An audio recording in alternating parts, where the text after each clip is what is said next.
Sleep. There shall be no sleep. And it is tyranny.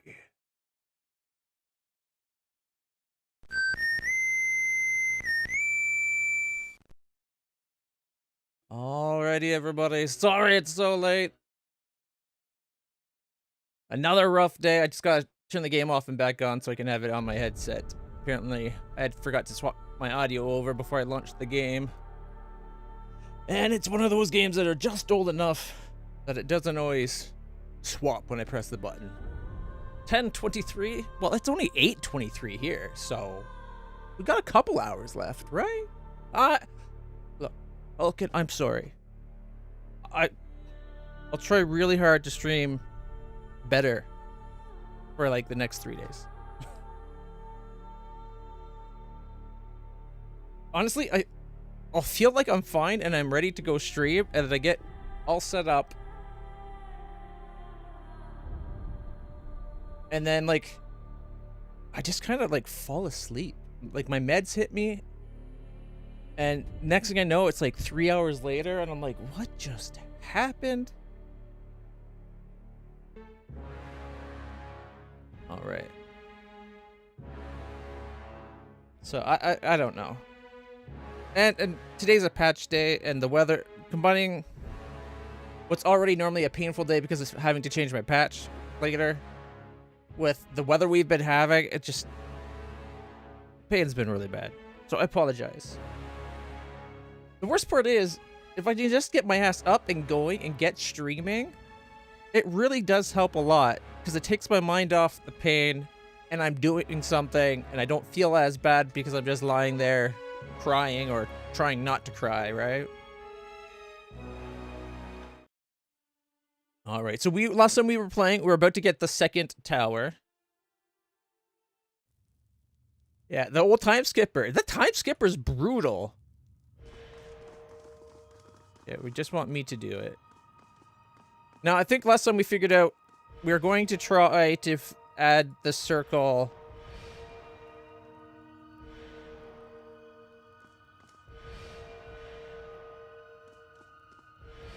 Because what we have on our parchment, I got it.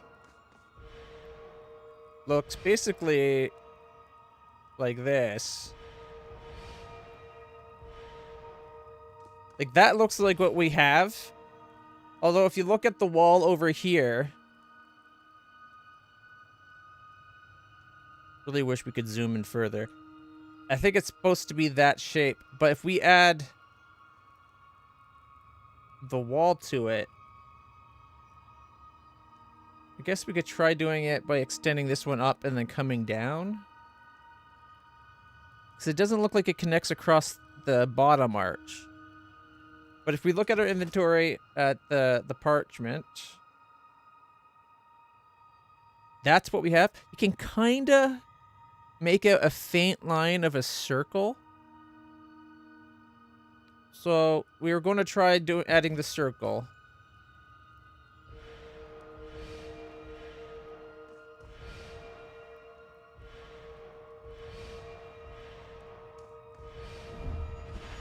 Okay, it was that old, just needing to add the circle. Backspace to get everybody selected.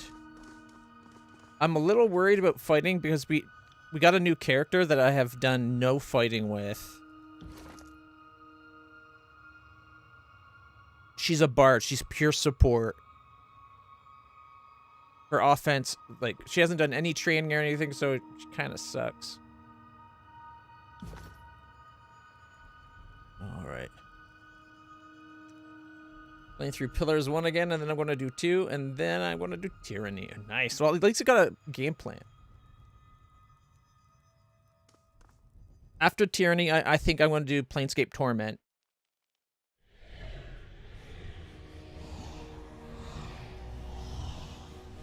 Another blast. Our second tower.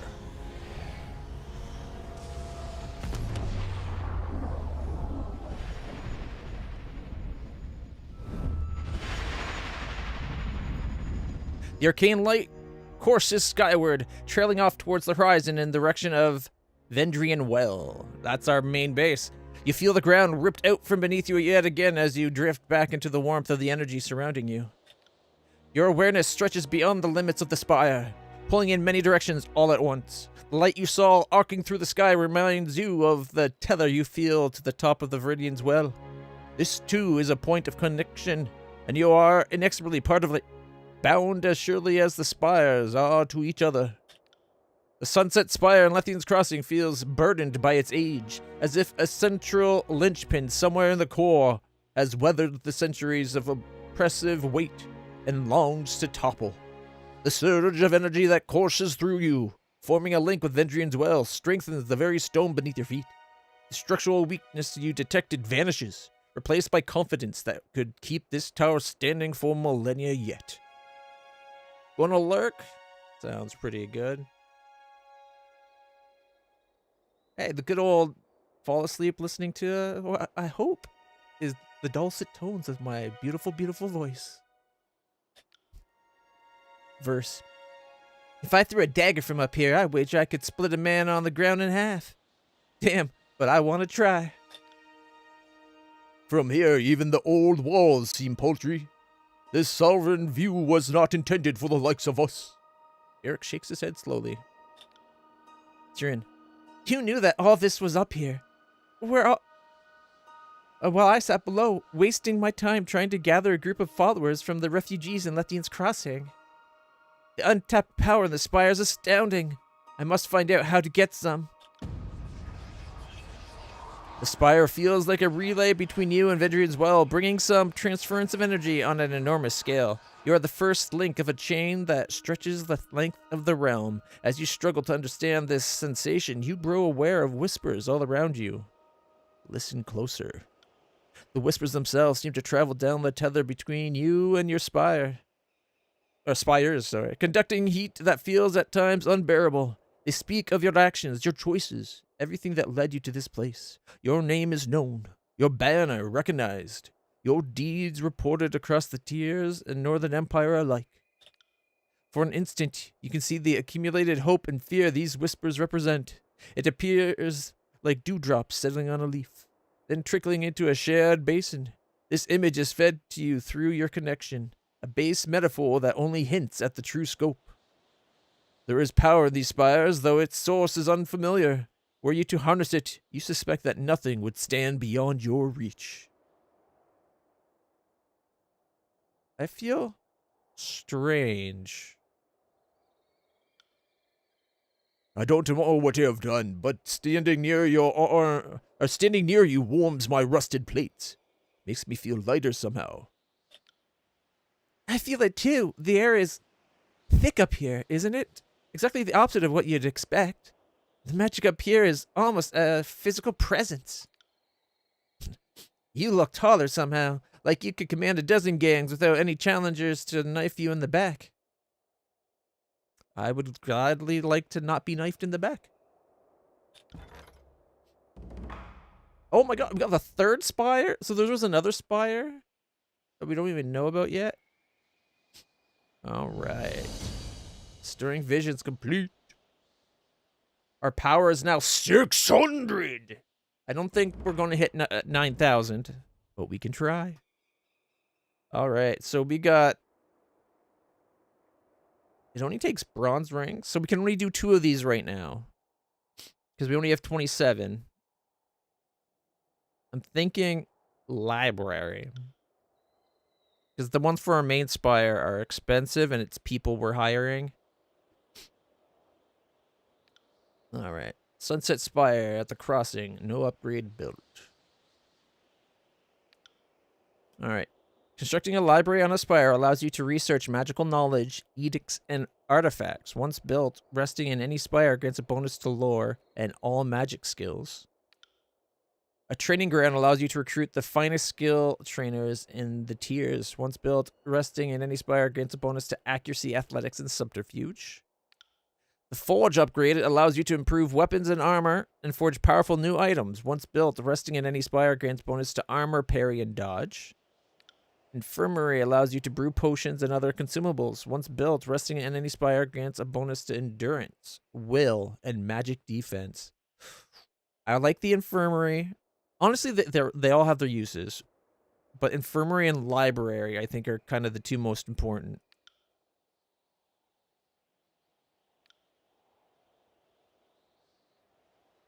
Cannot be canceled. Oh, are we only allowed one upgrade per spire? Achievement, some assembly required, unlocked. Oh, look! You get the library.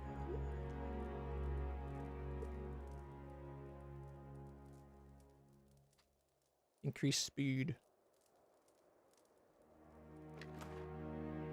Got 5 scrolls. Right. That's an upgrade resource, I think. 5 more scrolls. A small settlement resides on the bank of the larger river. Even from this height, the Portsker River or something or other. From this height, the Portsker River is vast and expansive.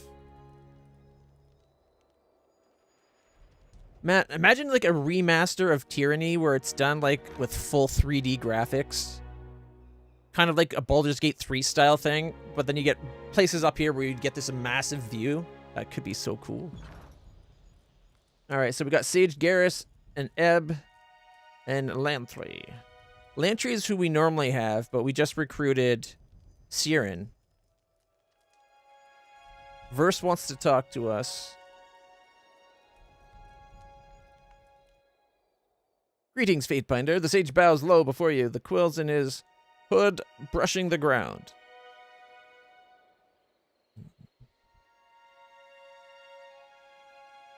I don't believe we've met. Indeed, and I'm afraid I have you at a disadvantage, she nods. Sage Garrus, formerly of the Vellum Citadel. Scribe and researcher extraordinaire. Not to bore you with the honorifics. When I heard about the library you're building, I just had to come. I watched the workers as they hauled the stone and scrolls up here. There was an awful lot, and they were very tired, so I did what little I could to assist. Then on the last day, as everyone was leaving, I just stayed? Why are you here? I don't remember hiring you. Why are you here is a good question. I take it you'll need someone to organize this collection of scrolls, someone to catalog new texts as you discover them, and someone to organize research efforts. As your scribe, I can do all 3. In fact, I'm excited to get started. I've already started looking through your collection and... He cuts himself off and sighs. To be honest, I need the work. With the Citadel... The Vellum Citadel isn't exactly up to its old standards, and I'm afraid there aren't many safe places where a sage can find employment during the war. What can you research for me? Oh, any number of topics. Magic, alchemy, the history of the world. You have an impressive collection. Not as large as the Vellum Citadel, but perhaps... But no sense in crying over burnt parchment. I've started compiling a list of possible research topics. Allow me to show you. We can research items or artifacts. Recruits needed at library 4. And 8 scrolls. We have 16 scrolls, but we don't have 4 recruits. Items. Conduct research to find recipes for new items. Takes 2 scrolls, very short time, but requires 2 recruits. How do I recruit more people? I would have thought Lantry would have automatically counted as somebody.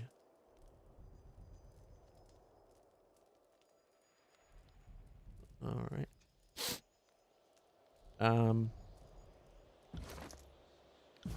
Oh, I got a missive. On the subject of the spires. To none. My dear LitlClutch, the court is all abuzz about the news of the Civil War.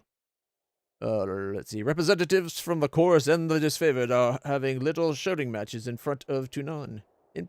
The petitioners to the court seem swept up in talks of who will crush whom and if and when Tunon will bring down the gavel and stop the infighting.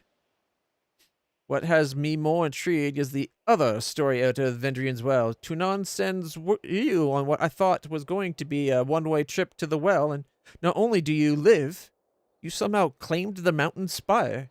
And you broke Kairos' edict, too. Such things make a little civil war seem so trivial in comparison. At least to those who can separate the message from the noise. Tell me, what was it like to break the edict? And how is it you took control of the spire? Fatebinder Rogalis. I'll explain it as best I can. Actually, before... Okay, if we back out and go back. Okay. Because this sometimes messes up, so I'm going to make a fresh save. Because I want to know what the 3 options actually do, and I don't want it to lock me into a particular one. So, if we downplay the events. Dear Rogalis, it's usually quite difficult to give me too much credit, but it sure sounds like you're implying my claim on the spire was premeditated or even intentional. My only goal in Vidrian's Well was to stay alive, to not let the Archon's indecision cause the Edict of Execution to come to pass. Ascension Hall needed to be taken, and I made it happen, both because it was my duty and because I generally prefer to live. My claim on the spire coincided with the breaking of the edict. Perhaps breaking the edict caused a mystic surge that triggered the spire. Or perhaps Kairos knew this would happen, and such knowledge tempered the wording of the edict. I can offer you only these speculations.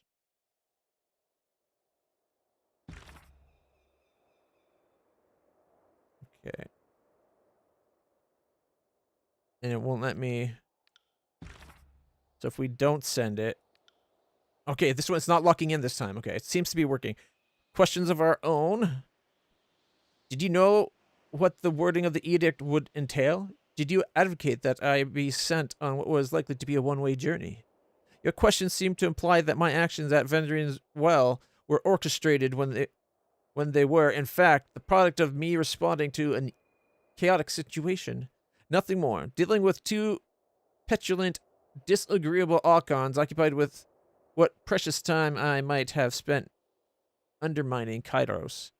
How about you tell me what you know first? You were the one who taught me the value of never being tricked into self-incrimination, and how could I possibly argue with that sort of wisdom? Explain that as best we can. Kairos' edict simply said that an agent of the Overlord must claim Ascension Hall before Kairos' Day of Swords. The only thing I consciously did was take charge of the battle to claim the hall. My claiming of the spire happened just moments after. I felt the edict's grip release. The floor of Ascension Hall gave way, unearthing a glowing pattern buried beneath the chamber's floor. Kairos only knows how long it's been buried under the tile. As for how I actually claimed the spire, it is perhaps a mutual bond. Atop the spire is an old structure, a twin-tined edifice.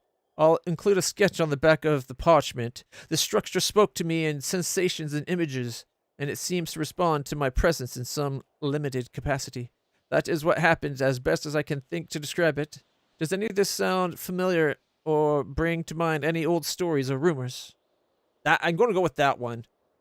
I don't want the other Archons to think I'm hiding or scheming. I was as surprised as anybody that we got the tower. Mind you, we now have 2 towers, so might have more explaining to do. All right. Okay, now that we made it a library, we can hire more people. A skilled trainer who teaches lore, control fire, frost, and control lightning. I do need a lore trainer. A merchant with a collection of rare magical scrolls. A scribe and lore seeker who regularly provides scrolls to further research. Could be good to have that one. A skilled trainer who teaches control stone, atrophy, and force. If he also did lore, I would go for that one. Because I think like the stone, atrophy, and force, I think are like higher tier magic. At least they seem to be. I could be wrong though. A master trainer teaches control stone, control force, and use of the magic staff. A trainer who teaches subterfuge and the use of the staff. A puppet. A master trainer teaches control fire and control emotions. And then there's Sage Nerea Conquest, a master trainer who teaches control Gravelight and control illusions. I think Gravelight is the magic of the new person, Siren. Okay, I think we'll go with Philia and Velos to begin with. That way we get more scrolls provided to us regularly. Let's go. Oh no, we can only do one of them. We're 3 bronze short. All right. Um.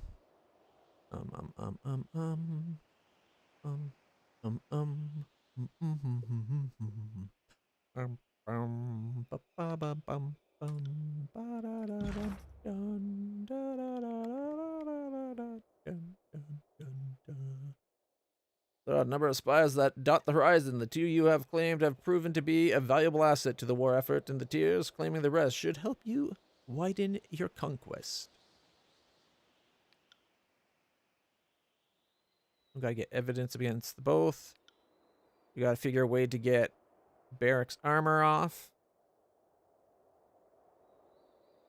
Oh shit, we forgot. It took us like 17 hours to get here. When we were there, I forgot to ask Tunon about getting the armor off of Barrack. We gotta go to Cacophony as the next thing. I thought it was Calamity.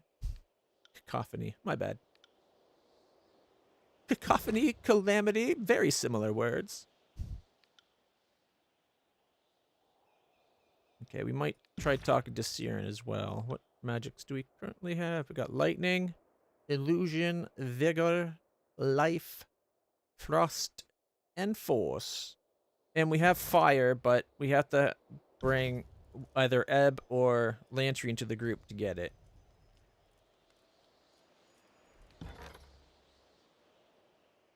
All right.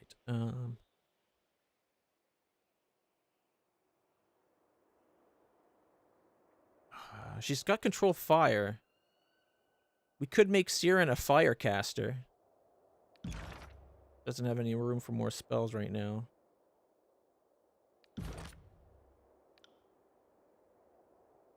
She's about performance.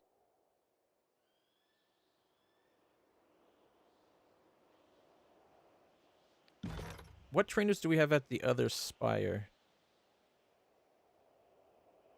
Bravos does camping supplies periodically. We got unarmed, parry, dodge, subterfuge. One-handed, two-handed, dual-wield, parry, and dodge. Parry, athletics, and one-handed. Oh, wait. We don't have that one. Sorry. We have nobody that does magic stuff at the other place.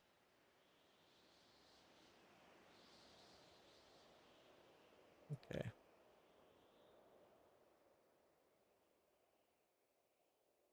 I'm tempted to hire Phila for the lore, fire, frost, and lightning. Because lore's good in general for Ela magic users. I do lightning. The one guy does frost, and we can give fire. I think fire is actually something for verse, but we can also give it to like Siren potentially. So that probably a good one to have. And right now, we have 16 scrolls right now. So as much as I want Velos to get us more scrolls, we can probably wait until we have more money. Oh, we have to do maintenance costs? 2.5. What? Shit. They said nothing about maintenance costs.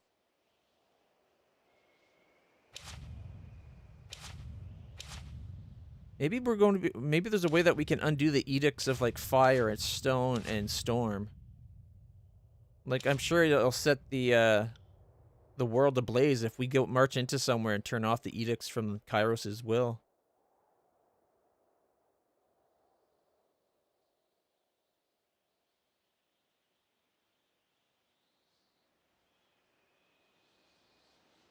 Collection of rare magical scrolls. You know, we just made a save, didn't we?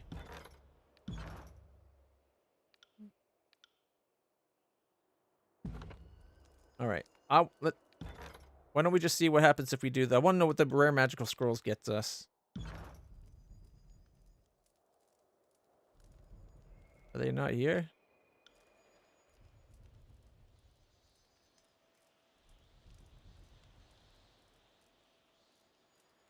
Thought that they would show up. We might have to leave and come back. Okay, let's talk to Verse real quick. Our gang is building quite the low collection of spires, aren't we? The Voices in our Rat was never one for keeping strongholds, but I can definitely see the appeal. What do you think of these spires? They're big, but make no mistake, a determined army could knock one down if they got enough shovels and picks together. Don't be so quick to assume that you're invincible. As to what they are, I try to not ask those sorts of questions. Why doesn't the Voices like strongholds? Because there's no point in standing still. The Voices prefer to keep his forces busy and on the move, with only restful hours between dusk and dawn. Besides, fighters in motion are less likely to rise up and challenge authority. Safety in numbers, but once you get people hunkering down to discuss their problems, suddenly everyone has a reason to kill the closest gang boss. What do you need? All right. Can you tell me about your time with the chorus? The Scarlet Chorus is mostly for madmen and peasants with rusty daggers, but it's also a little niche of freedom that I never had. Once I survived training and met my Scarlet Fury sisters, I saw a different side of the howling mob. Who are your sisters? Who were they? Would be more appropriate. Three Whispers, Red Geyser, and Seeking Sheath, best fighters I ever met. There wasn't a foe who wouldn't take down, or we couldn't take down together. Fighting styles complemented perfectly, so we divvied up the killing work like bards sharing a song. At least we used to. She presents a solemn salute. Tell me about the Three Whispers. She was as calm as the surface of a pond, and light on her feet. More than one foe tripped and fell on their own blade due to Whisper's crafty footwork. First lets her gaze slip away from you as a fleeting moment of sorrow steals her attention.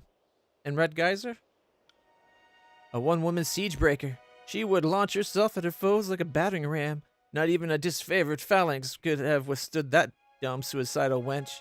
Kairos' eyes, but she was something to behold. Slams her fist into her palm. And Seeking Sheath? That girl could pass a spear through 12 rings from the far side of a battlefield. Kairos helped any foe who approached her marching single file.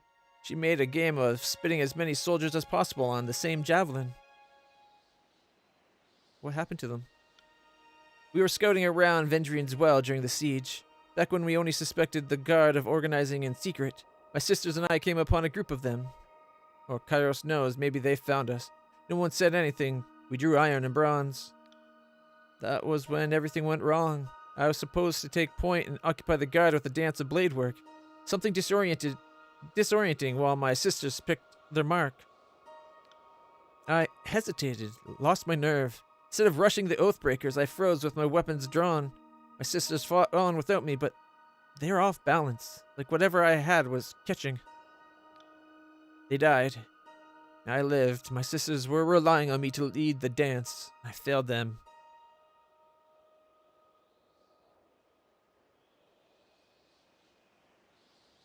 Your actions were inexcusable for a fighter of your station.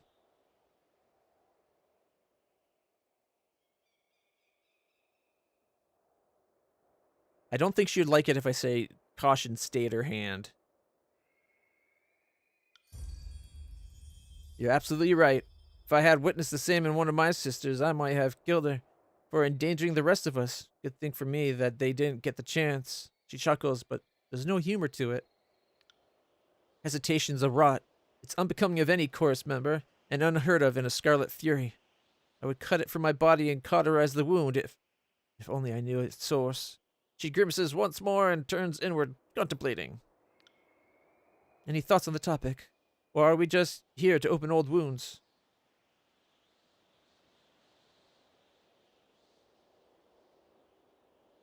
Do you think you hesitated because of your connection with Barrick?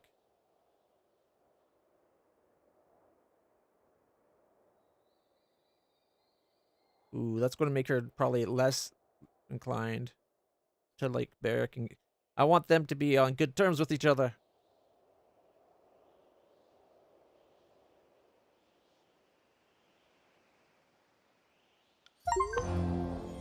You gained loyalty with Verse. She looks away from you, focusing on a point in the distance. You can see that she's chewing the inside of her cheek and thought. Gained loyalty? Yeah, it's a tough thing to imagine, but I think that what Barrick and I share goes deeper than blood.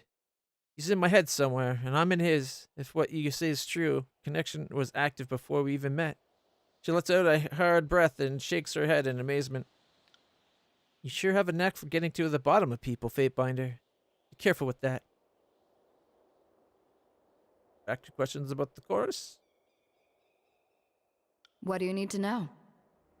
Can you tell me about the training? For new recruits shoved to the front lines, training means surviving the first battle. Anything beyond that is for the fighters who show potential, whether as blade dancers or arcane madmen. That sounds like a horrible way of keeping your troops alive. There's nothing in the world like getting put through the paces as a Scarlet Fury. Every day is a test of your commitment and passion. Failure means death. The first few weeks were the hardest, but also the most rewarding. I earned my name, picked up some quality weapons, and met my sisters. Earned your name? If you think a simple farmer from the Tiers would name her child Verse, I suggest you visit an old village. Most of them were walking around with surnames like Barrel or Fish. Not the most creative bunch. She smirks and shakes her head. The chorus takes your name away. Whoever you were before, you aren't that person anymore. Then you earn back a name through great deeds, usually murderous ones. That's why you see choirmen walking around with names like Stink Mouse or Fate First. There's probably a good reason for it. The voices of Narat gave me this name. When the Scarlet Chorus runs howling into battle, he doesn't hear war. He hears a symphony. When I fight with the blade or bow, he told me that my music stands out louder than anyone else's and contains too many parts to be easily defined. When you least suspect it, the Arcana secrets can be downright charming. I want to say what's your real name, but I feel like that will upset her. Tell me about your weapon skills. When I was just a kid, it didn't take me long to realize I was a natural. Pick up a rusty kitchen knife and skewer a rat from across the room. The chorus gave me opportunities to further educate myself. My sisters were always a bit surprised by how quickly I took to different fighting styles. She frowns for a moment and then shakes off whatever she wanted to say. What about your original name? I gotta know. Fear. That question isn't worthy of either of us, but I'll entertain it out of pity. You already know me by my real name. It's Verse. Are you looking for whatever arbitrary collection of letters and sounds my mother thought was appropriate when she didn't even know me? Then you're out of luck. I buried that name long ago. Long by my standards, anyway. Don't need the ah there. Just the name long ago. I knew that would upset her. Darn it. Tell me about the Furies. The elite fighters of the Scarlet Chorus. Your typical Horde recruit fights with a rusty spoon and a chip on his shoulder, but the Scarlet Furies are, well, different. We focus our madness. We coordinate, we kill, we dance. It's like art. Imagine a sculpture that twisted in weird, beautiful angles, and then gutted you too fast for you to realize what was happening. Do you even hear yourself when you talk? Sounds wonderful. I'm saying it sarcastically. She's taking it literally. It is, as I remind myself all the time. The most important day of my life was when the voices of Narat recognized my potential and sent me to Scarlet Fury training. Nice. Back to my questions about the chorus. What do you need to know? Who are the leaders of the chorus?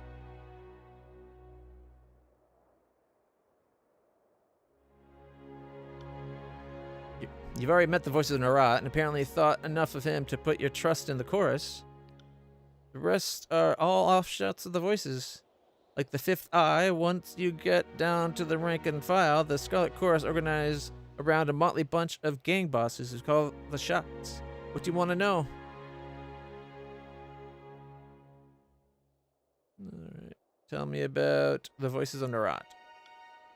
He's a madman, but he never stopped me from following his order. But that never stopped me from following his orders. Even in a legion as cutthroat as the chorus, you know better than to get on the voice's bad side.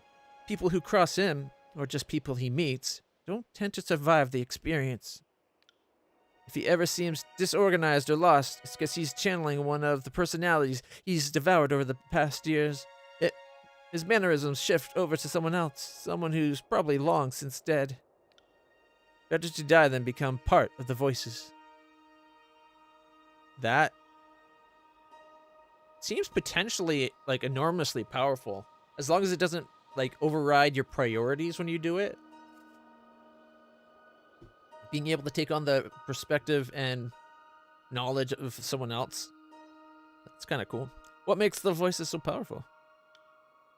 He's the Archon of Secrets, and he didn't earn that title lightly. People say that he knows more than every sage in the tiers combined, and that he can think 1,000 steps ahead of the other Archons. It'd be putting it lightly to say he's never alone under the disapproving helmet of his. If he makes secrets your business, I guess having people constantly whisper in your ear is a good thing. I usually want people to shut up, but to each their own. Tell me about the Fifth Eye. Walking nightmare, that one. Couldn't begin to guess who lives under that armor and speaks with that reedy voice, but I'll tell you what I know. When your world is built on secrets, it pays to have a few extra eyes. The voices in Narat has eyes in abundance, some that he keeps close, others that he sends out in the wilderness. Whoever the Fifth Eye was before they came into the Archon service, now just a half-mad jabbering speech hole, a bodily function, in other words. An eye.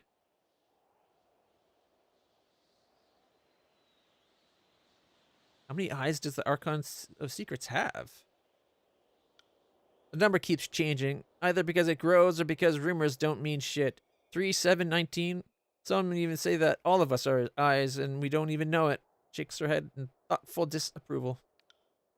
It's one of those questions that drives you mad if you allow yourself to think about it for too long. Hey, you could be one of Tunon's eyes. Bet you never thought of that. Wait, Narat's eyes are people? Maybe they used to be people. Whatever they were, they're eyes now. Folks like to whisper that the voices of Narat takes his servants and cuts out all the extra parts that they don't need. She makes a quick snipping gesture with her fingers. I once heard the voices of the Fifth Eye in a tent together. I once heard the voices and the Fifth Eye in a tent together. The voices kept screaming, redundancies, redundancies, every time another gout of blood would spray on the canvas walls. Can't even guess what he was cutting out. Back to the other questions. And the gang bosses? Boss is anyone who can rally enough support to kill the previous boss. They cling to command until someone gets wise and stabs them in the back. Tipcap leads the filthy lambs. Locks leads the rusted harps. Sharp used to lead the Bone Boys. Couldn't say where he ended up after they broke his leg. Or broke his legs, plural. Yikes. Waterwheel orders around the Hairy Hunters. Halls for shit leads the Lazy Malkins. Then Scurvy Queen, Finger Food, and Wild Gash collectively lead the Ladies of Perpetual Strangulation. Nice. I'm forgetting at least a dozen more. I've even led a gang or two in my day. They never survive very long, so no point in getting attached. You led a gang? Don't act so surprised. I can crack a whip better than any of those daisies at the disfavored labor camp. But I was never that interested in the power struggle of those grunts and scabs in the middle. I wanted to stand on top like an apex predator. Here I am. So when I got tired of a gang, I disbanded and then let the other bosses fight over the new recruits. That much amused me, at least. Some of my old mates are still alive and hanging around wherever they ended up. That's everything about the chorus. What do you need to know? Leadership, anyway. Talk again later, my friend. Alright. Let's see.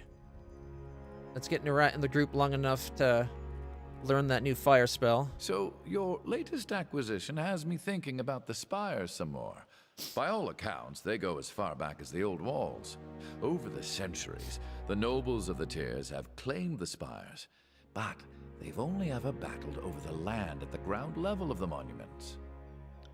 I've never seen the glyphs of a spire light up in all my years. Not until you show up.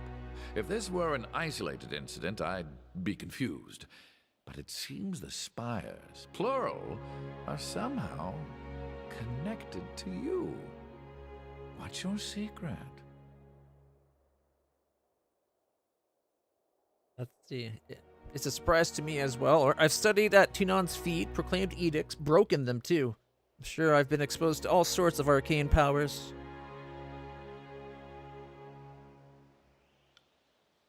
Alongside escapes Tyranny, sticks his cool in his mouth, chewing on the tip. His head tilts from one side to the other, muttering incoherent half-words. I always want to know what you're thinking. My mind is going back to Ascension Hall. I wonder if Graven Ash or Narot had claimed it as their own, would the spire come alive for either of them the way it did for you? The Edict of Execution was pushing for someone to claim the hall. Can't be coincidence. Probably, so I'll count my good fortune it was me. I want to say the monument was meant for me, but I'm going to say, too, the Edict of Execution was pushing for someone to claim Ascension Hall. Can't be coincidence. Ah, such a clever child. I can't imagine the Overlord would ever carelessly word an edict. You are right. I don't imagine Kairos leaves anything to mere coincidence. Do you think the spires are connected to Kairos in some fashion? Are there stories of awakened spires elsewhere in Tyradus? There are other spires, and I've heard of notable figures trying to build monuments atop or astride the spires. But nothing I've read matches the mystical connection you've made with the spire. Do you think the spires are connected to Kairos in some way? If you're asking if Kairos built them or controls them, no. They predate all mention of Kairos, and I'm sure if Kairos could control the other spires, that fact would be shamelessly flaunted. But it occurs to me that perhaps Kairos didn't have a connection, but does now. Thanks to your actions. You have a moment. Let's talk further. So what's on your mind? Did you want to discuss matters of the present, or would you prefer a more scholarly rant? Gather your things. You're coming with us. I can sober up on the road. Ready to go. All right, take Seer I now. will meet you at the spire. All right. Boom, boom, boom. Learn it. There we go. Ta-da! We can now do fire.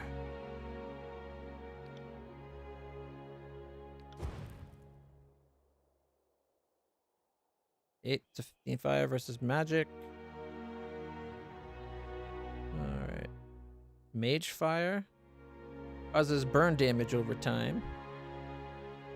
All right. Let's up the damage and make it cast faster. So now it's let's see. Cooldown's 20 seconds instead of 24, and it's 10 to 19 instead of 8 to 15. So 2 to 5 more damage.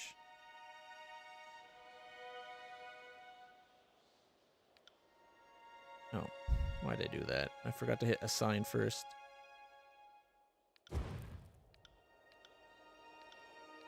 Oh wait, this is a 2. This is point blank.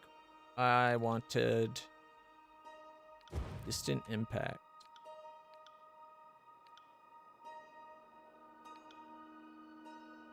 Alright, he's got a 63 lore. Assign that to there. Boom. Okay.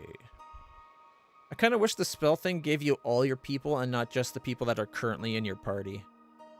Because that way you could do, like, if you did have access to them everywhere, you could do whatever leveling up, even if they weren't in your group, or give them spells as needed.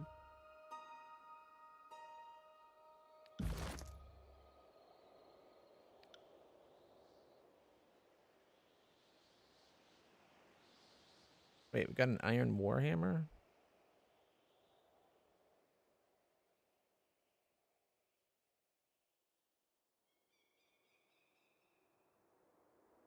Weak interrupt.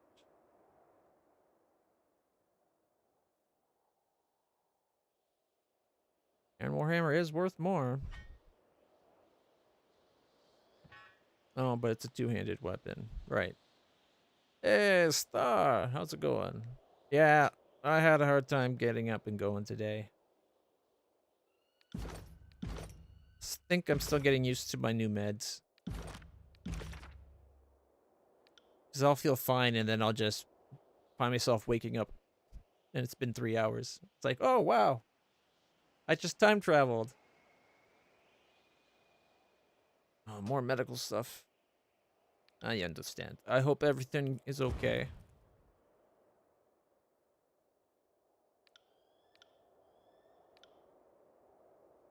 Can't do a 70. Area effect, though.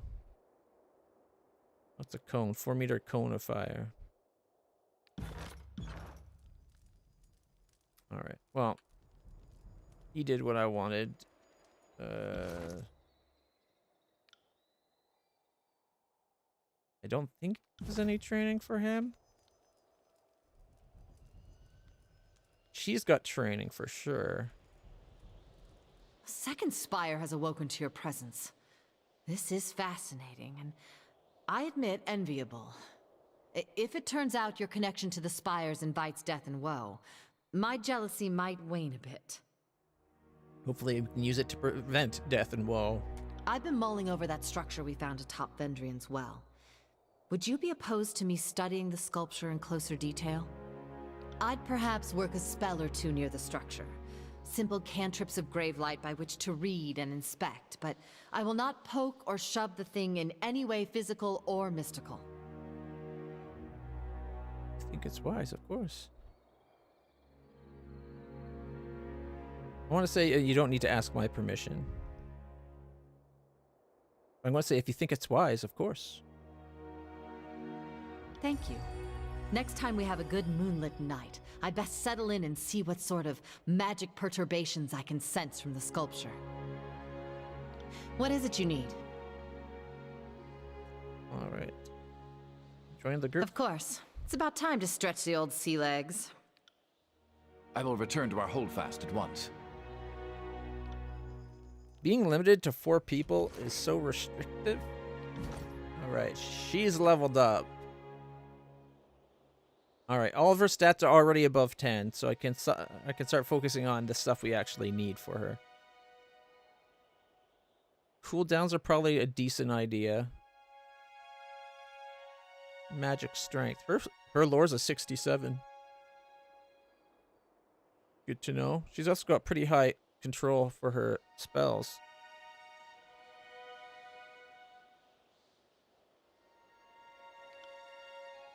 %3 faster cooldown or stronger magic.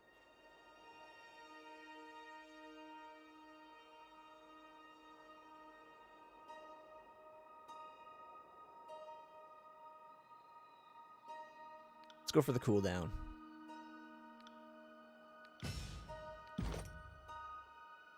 All right, she's got 1 point. Grants a bonus to control Gravelight skill and Gravelight damage at night. Frightens nearby Bane. Bonus to armor while wearing light armor. Grants a bonus to magic defense. Gains a bonus to all frost damage. Afflictions applied to ebb have their duration reduced. Summon a globe of water just around the target's head, leaving them to slowly drown. Drowning for 30 seconds. Causes raw damage over time and prevents spellcasting. 20-second cooldown and 30 seconds of drowning. She recovers after 1.7 seconds, so it's with an 8-meter range. That's pretty good, actually. We haven't seen any Bane. Otherwise, I might be pushing for that Call of Reckoning more, but I think I'm going to go Mother's Embrace. That way we can just try to drown spellcasters to keep them from casting spells at us. And then I might then give her the increased frost damage. Okay, let's look at her spells. What spells does she have at the moment? Right now she's got Electric Jolt, Phantom Bolt, Rhyme Spike, and then the 2 heals.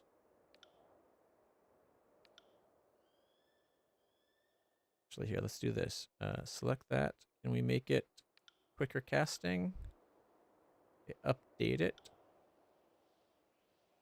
Can we give that the same thing? Okay. In fact, if we could give that to all her spells, that would be great. Oh, this one could do some damage update too. Boom. You cannot view or modify Phantom Bolt until you learn the Sigil of Tyranny. Damn. She's got a spell that we know nothing about. We haven't found that sigil yet.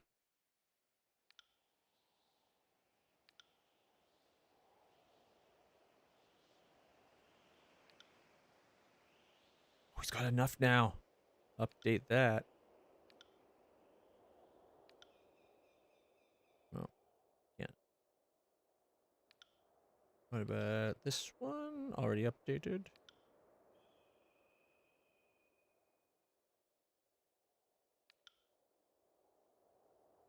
Oh, I don't have a 50.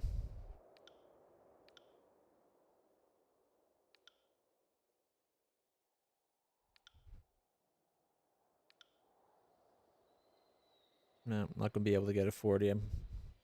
I think mine are as upgraded as they can be. Concussive Bolt. I think I might get rid of Tidal Blast.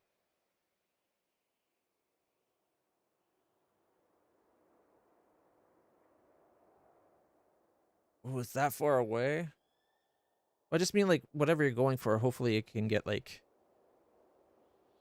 sometimes you're not feeling right, but some people would just try to sleep it off. So sometimes going to the doctors is worth it, even when, like, just to find out what's going on and get it sorted. You know what I mean? You know what I mean. Fire.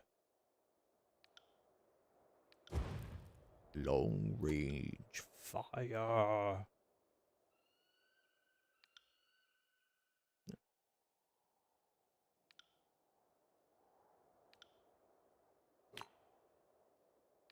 There we go. So I have fire, ice.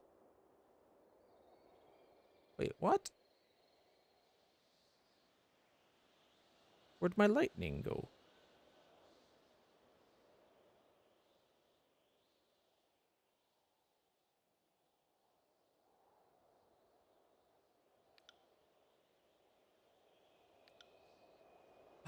I know what happened. When the one guy's in the group, he gives everybody one extra spell. But he's not currently in the group. And it seems like it takes off the first spell.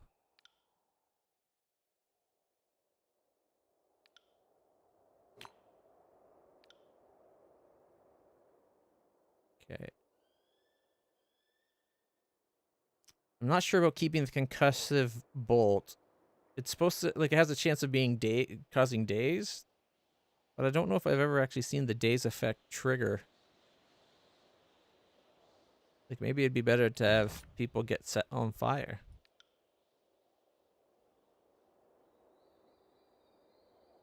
I'm much more about magic anyway. Abraxas.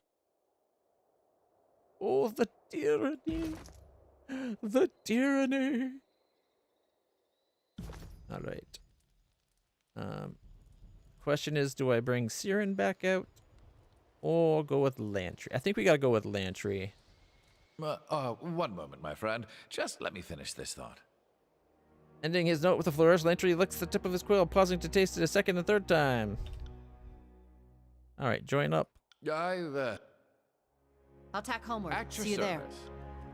Alright, so now if we go back into the spell slots, now everybody gets an extra spell slot. Alright. Fire. Distant. There we go. He's got Restoring Touch, Titan's Touch, Spectral. We can go Illusion, Channeling. No, Strength. Yeah, that's the one. Stronger more often because he's got a 45 now.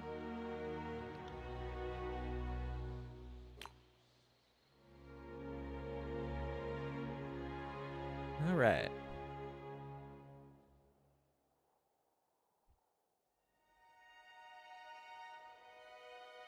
So she can do Spectral Blur. What's this one?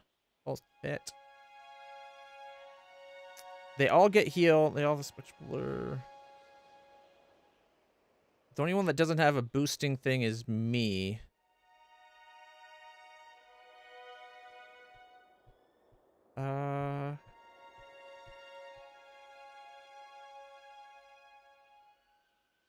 I guess I could drop the Concussive Bolt.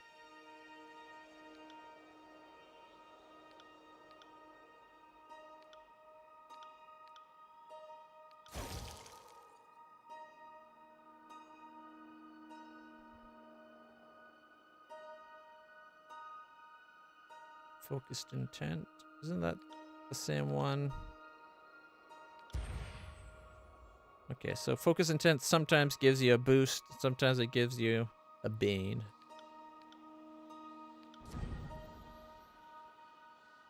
I do like the increased deflection and graze thing for 45 seconds. That one is damage. I'm guessing fire would be damage. Ice was probably damage. Yep. Life is just the flat heal. Everybody already has that spell. Okay. And the force doesn't get that.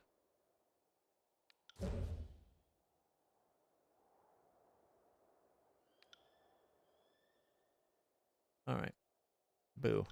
What can you do?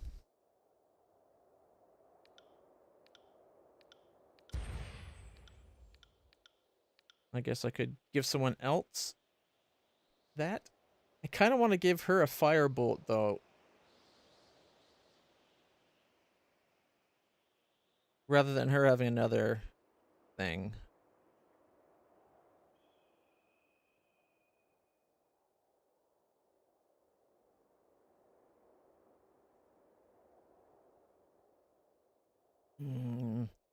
Stupid choices. Let's see. She's got control illusions at 41.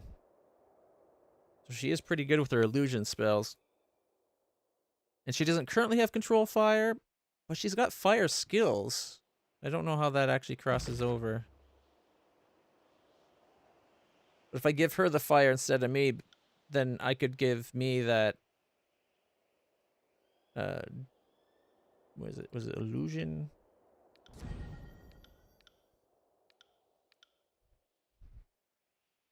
Plus 37.5% graze deflection for 40 and 37% hit deflection.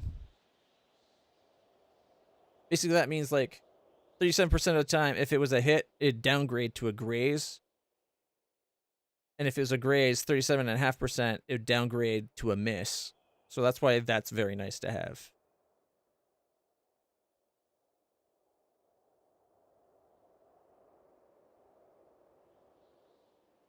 He doesn't have spectral blur.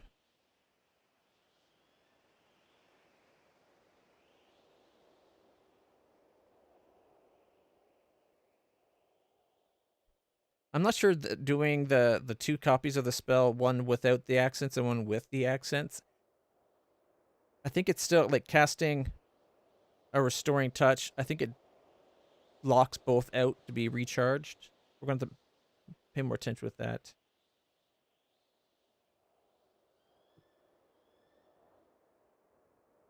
Okay, the vigor one. More vitality and might. I think the illusion one's the better. So you know what? Can't believe I'm doing this. I'll take that spell. Alright. And... oh, no. You assign unhit. Yeah. There we go.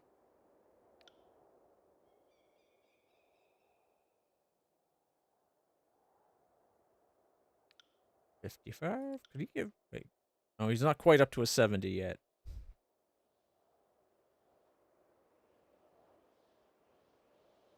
You know what? I don't care if he has to be close to us to cast it. If he's able... I don't know if the plus 15 accuracy, if it's the spell's more accurate, but that's got to be him making the target more accurate too, right? Like on top of everything, they get plus 15 to hit. I gotta assume that's the way. I guess we'll find out. Alright, let's get out of here.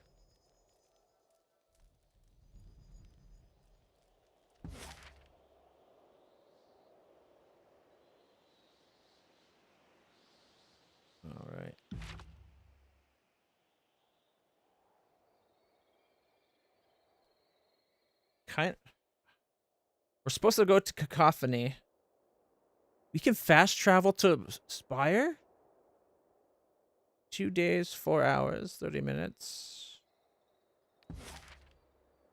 To Non's Court. 2 days, 7 hours, 30 minutes.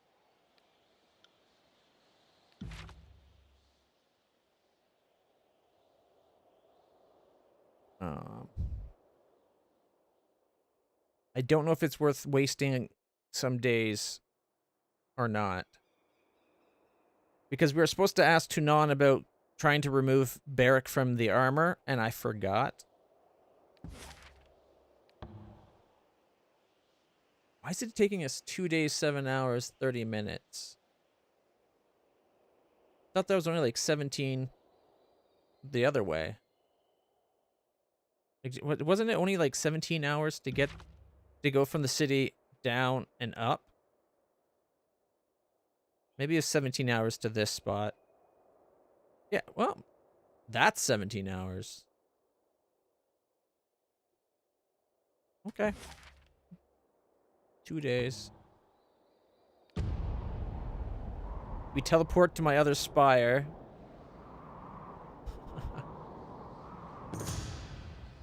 Alright, encountered in the bastard deer. Along the road, you cross paths with a trio of tearsmen clad in the ragged remnants of noble finery. They appear haggard, hands blemished with dirt, faces sunburnt and peeling. Their guard has been reduced to 2 men in dented bronze, each sporting mangy beards and visible exhaustion. One of the tearsmen notes your banner and hails you. With grim stoicism, the woman explains that she, her husband, and his sister travel from their home towards the bastard city to bend the knee to the Archon of justice and swear eternal fealty to the Overlord's glorious rule. Unfortunately, they've been harried incessantly by highwaymen of Scarlet Chorus raiders alike, and fear they may not live to see the destination. We can leave them, attack them, conscript them. Let's speak with them for a second. Your weapons remain sheathed even as you demand the refugees attend your authority as a fate binder of Tunon. Though the woman matches your gaze with steady resolve, the remainder of the quintet exchange nervous glances among themselves.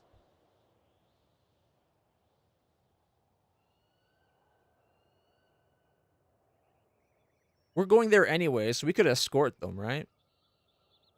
Technically, we can take the oath on behalf.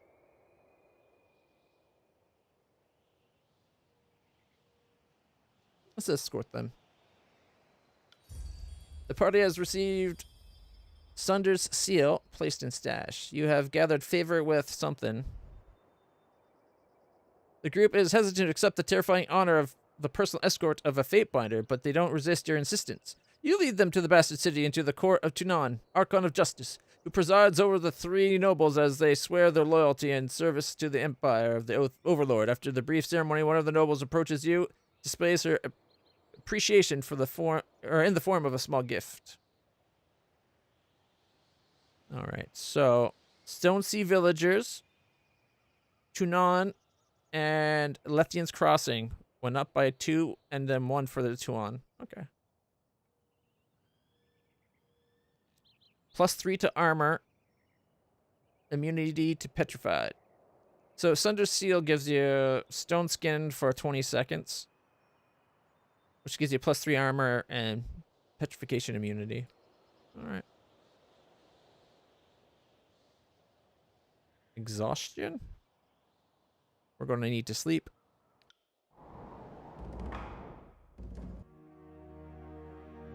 Makes sense. If you walk for days on days, you would have to sleep.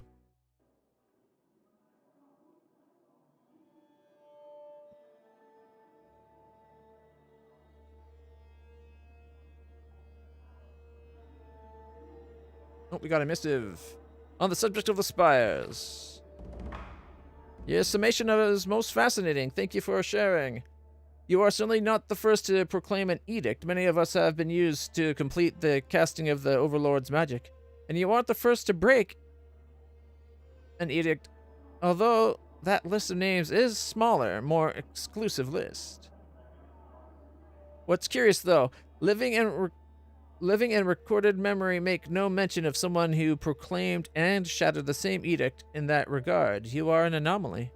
The bad news is the Archon know this and will be suspicious of this distinction.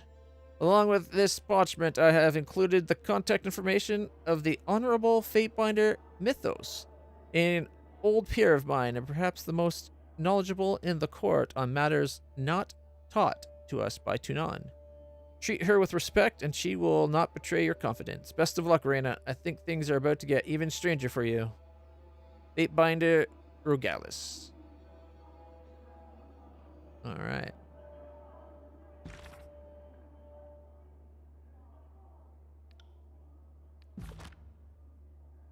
Rogalis is that one right at the end there.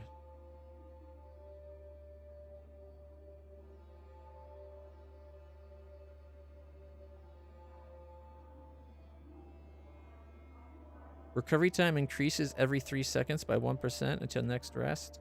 Like, yeah, we definitely need to rest. Alright. You return. It is gratifying to see that the war has not caused you to forget your roots. What is it you wish to know?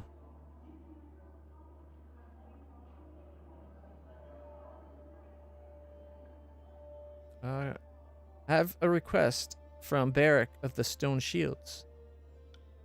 And what does Barrack of the Stone Shields want of the court? He has made his displeasure known in a loud enough voice to collapse the tears upon each other. He came to inquire if the Forgebound could help remove his armor. If he has become encased in iron, that is none of the court's concern. My Forgebound smiths are occupied crafting weapons for the army, and I would not have their focus diverted to liberate one soldier from his raiment. Stone Shield, do the disfavored not have standards for the upkeep of arms and armor? Is this not one of your Archon's guiding precepts? Yeah, it's a good principle, I guess. It is, Your Honor, but I found myself trapped in this junk pile after the Edict of Storms hit Stalwart. If you want to blame anyone, it should be Kairos. Ooh, don't say that. The adjudicator contemplates the matter in total silence. The moment drags on far longer than you would suspect it warrants, but Tunan's interest does not abate for a moment. The soldier will remain encased in his armor, eccentric though it may be, and all subjects of Kairos are forbidden to aid in his removal. Magic, the likes of which none of us understand, has touched the Stone Shield, and we will not interfere with the will of Kairos. But I'm trapped. you not reconsider? It's going to make Tunon mad, but it might help with Barrick's loyalty.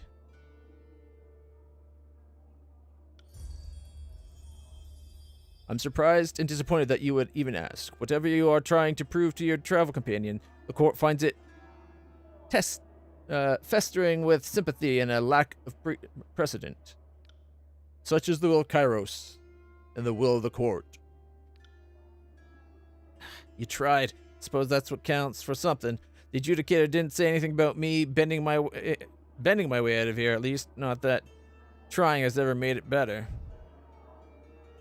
Wish to speak about matters of law. Then you are well situated, for my court is the legal heart of the corrupt and uncivilized realm. What matters draw your curiosity? You're already well versed in Kairos' law, but I'm happy to discuss the particulars.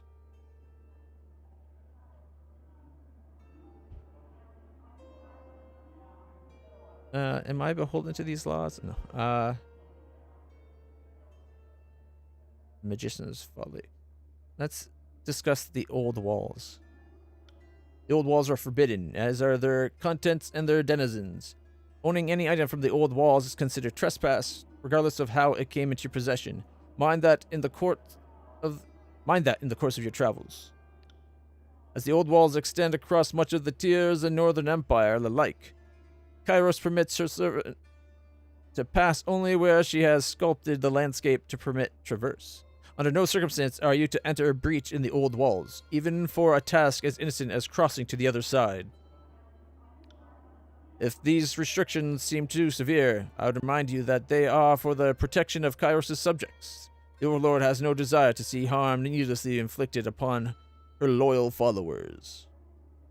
Alright, the Magician's Folly? Practitioners of the arcane arts must be sanctioned by one of Kairos' guilds, such as the Blood Chanters or Forgebound. Rogue magicians with a tenuous grasp of unknown powers will not be tolerated. A sanctioned mage who spellcasting causes damage to life or property is lawfully deemed innocent, as long as they practice their art in the service of Kairos. All is forgiven. Okay. Quotas and sharing. The harvest blooms and blights by the will of Kairos. In times of lean, you will be fed. In times of wealth, you will feed others. This law is a sizable category unto itself, serving many needs at once. Trade and tax being only two examples. The broadest intent of the law is to empower Kairos' subjects to care for their neighbor and expect care in return. You might take note of the law's application to trade. A merchant's right to peddle their wares is defined by permits granted annually. The regional authority has the right to decide if a merchant sells cabbage one year and sandals the next. Anyone breaking through the restrictions is subject to immediate forfeiture of all assets. You need to exert yourself over the nuances, at least until they apply to this contested realm in a time of peace. All right, and uses of how the Overlord's name may be used. It is not forbidden to cross one's tongue with Kairos' name, but it behooves one to use caution and respect.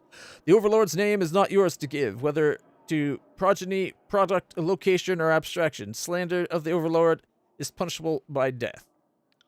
There is only one Kairos, and her name is safeguarded. No one may say Kairos and have it obfuscated by a second meaning. Neither will her name be associated to trivialities. A gambler will not attribute their fortune to Kairos' luck, or his misfortune to Kairos' scorn. Such an association lowers the Overlord in the public estimate and is rightly considered slander most foul. And forbidden knowledge. Kairos herself sets the standards on what can be and cannot be known. These restrictions are rarely enforced, but they are worth taking into account. During the war, for example, Kairos deemed the knowledge of the Vellum Citadel taboo. No one may possess the wisdom of that fallen repository, save Kairos herself. Lantry, calling it all taboo seems a bit like overkill, but to play Kairos' advocate, the world would hardly be safer if all had access to the lore of making poisons or the art of arming brigands in fine bronze. This is for the protection of her subjects. Before the coming of Kairos, during the age of anarchy and discord, powerful knowledge in undeserving hands leveled empires without thought or mercy. Kairos has no desire to revisit those dark times. Alright. That's all for now. Farewell.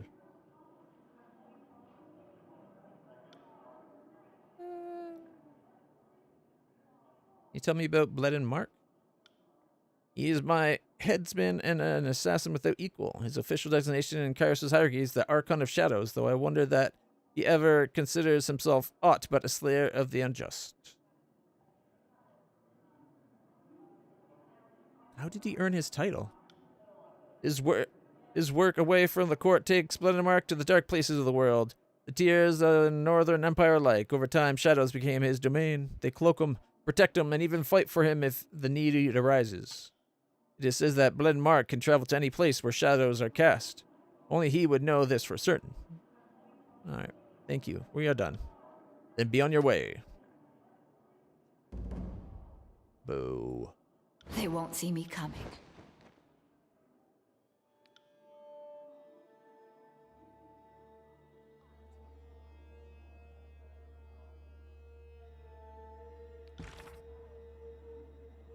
Seats of power? Yeah, I've been witness to your own unique ability to ascend to the top of spires. These monolithic structures serve as an excellent base of operations. In order to bolster the war effort of the tiers, you should seek out more spires. Perhaps by doing so, you might uncover more of the mystery behind their power, and why you have such an affinity to them. Oh. On the subject of spires. Quill in hand, you loom over a blank sheet of parchment. You have binder Myothis' contact information in hand and contemplate your opening words. 500 rings. I don't have 500 rings. Unless that's like 5 bronze rings.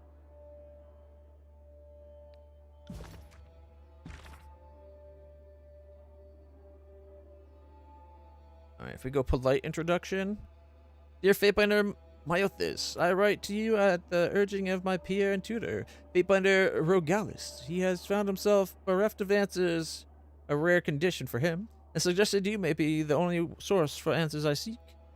If you will pardon the imposition, it would mean a great deal to learn what you know of Kairos' edicts and the magics of the spires. The mountain spire of the Tiers has awoken to my presence, an event that occurred moments after I resolved an edict of Kairos, so it's critical that I learn just what has happened to me and what it all means. I thank you in advance for your consideration and wisdom.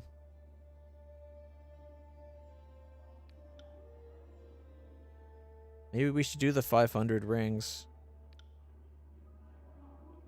I am Fatebinder LitlClutch, and currently serving in the Tiers. Recently broke an edict of Kairos, and in roughly the same breath awoke the latent energies in the mountain spire of the Tiers. When I told my old mentor Rogalis of these events, he insisted I contact you, hinting that your wisdom exceeds his own. If that's true, I'd be a fool not to heed the advice of someone more worldly than even Rogalis. But I know knowledge is power, and power isn't free.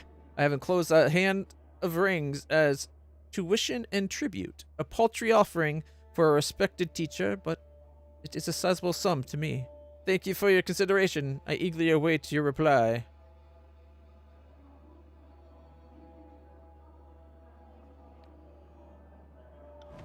Sent.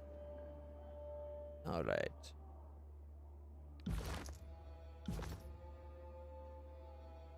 All right. Yeah.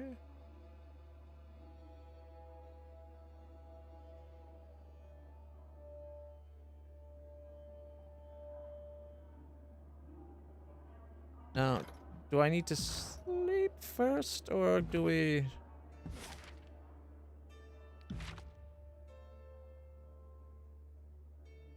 Cacophony.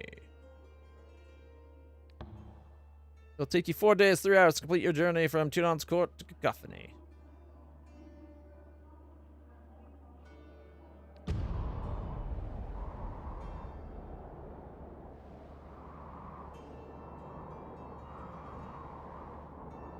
You can't even interrupt it once you say go. Now, hopefully it assumed we rested during that time.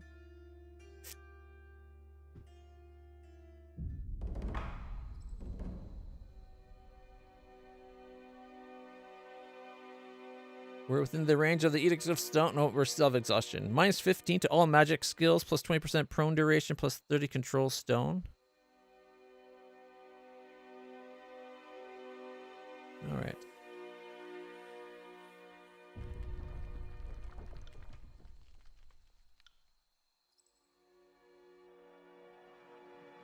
Right. Now, we might not have had to do that, I just realized. Oh, here we go. We got a response. My dear LitlClutch, and they say respect for one's elders is a dying art form. Thank you kindly for the offering, as I've accounts to settle and grandchildren to spoil, and keeping a low profile isn't very profitable. I have enclosed something for you in return. I do so hate to let parchment collect dust, and I figure a younger mind could make use of some of the scrolls haunting my cabinets.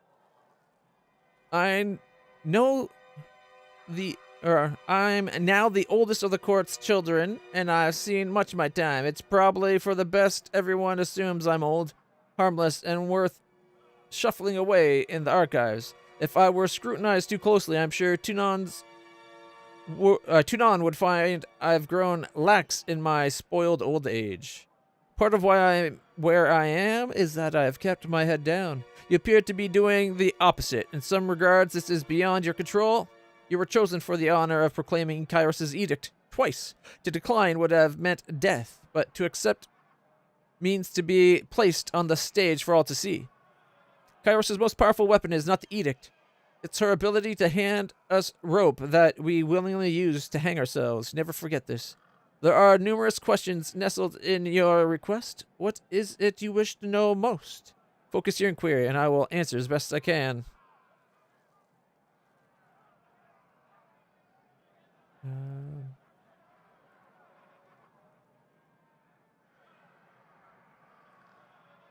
Let's ask about the spires. It seems wise to know one's own domain, and seeing as I'm now the master of the mountain spire, I ought to learn all I can. If you would share with me what you know of the spires, I would be in your debt. I'll start with what I know and have observed so far. The mountain spires seem to awaken in about the same instant that Kairos' edict of execution was put to rest. There was a burst of arcane energy that drowned out my senses, and I awoke at the summit of the spire, what seemed to be just a few heartbeats of time. Atop the spire is an old sculpture of sorts, and it seems to be the core of the spire's mystic energy. I've been seeing visions and receiving sensations from the spire. It seems odd to describe it as talking to me, but that seems the closest analogy. Am I the first to report such things? There are other spires elsewhere in the world, correct? Let's send that. There we go.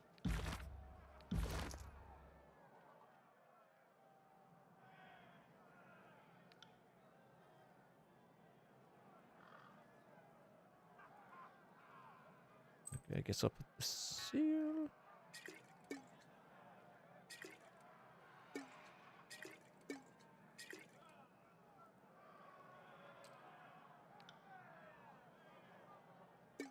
Alright, she's got her two. I got mine. Everybody have small heals at least? You can have some big ones just in case. Master Sigil's staggering force. A magical accent which adds a slight interrupt effect to a spell. Ooh. So if I select this one and I were to update it with staggering force, it becomes too expensive, but it gives it a weak interrupt. Okay. Oh, actually, he's got a higher magic. Could we give weak intercept? No, we cannot. It adds 15, no, 25? Yep, lore plus 25. Damn.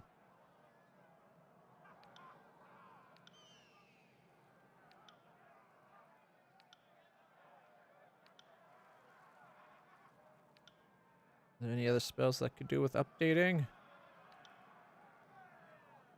Oh, he's so close to being able to make the cooldown for his heal spell.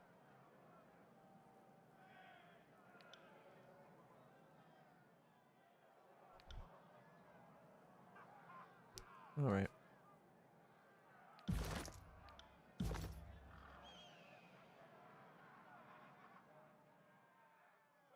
Welcome to Cacophony, Vape Binder. Narat said to be expecting you.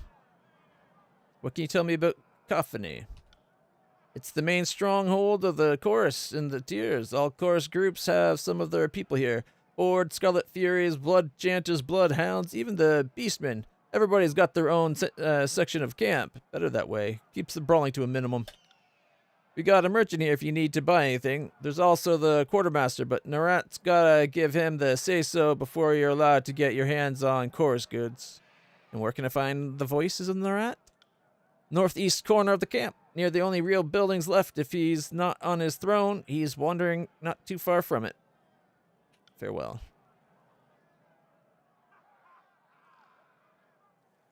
Alright, let's look at this map.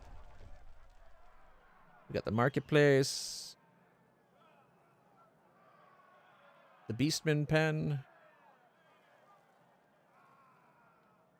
Voices in the Rat, Seven Toes, Blood Chanter Camp, Scarlet Furies Camp, Bloodhound Camp. Do we not have a spot for us to rest like we did at the other camp?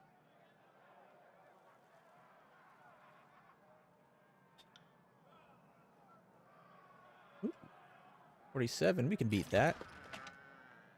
Blood-soaked mantle. Minus 15% recovery time while has wounds. Oh, so if I let us stay wounded, we can act more often. It's pretty good. Don't know who I'd put that on.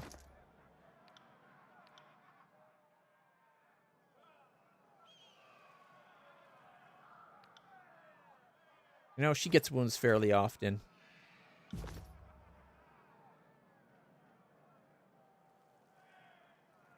Vex and Lyric.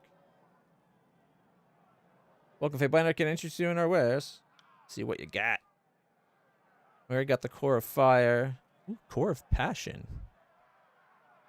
I would like that, but I'm kind of broke right now.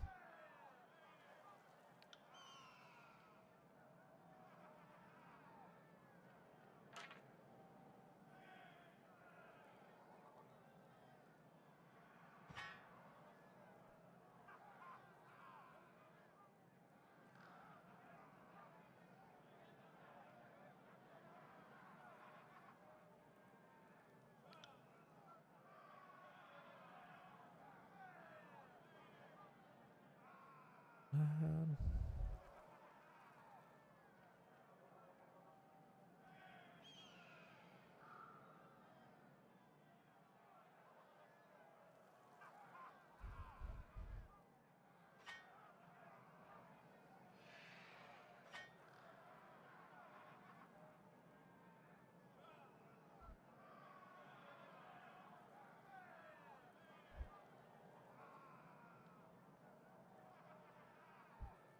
I don't know if I should go one bronze and one not bronze.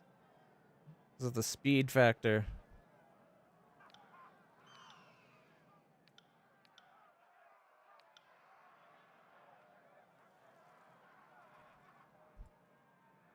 Alright, all the valuable gems that we found. That'll make us back a bit of money, thankfully, because we are low on money.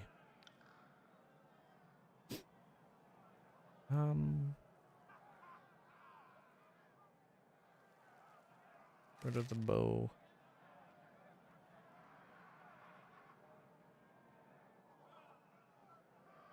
Okay. Well, you know what? We're going to be making like 50 gold already.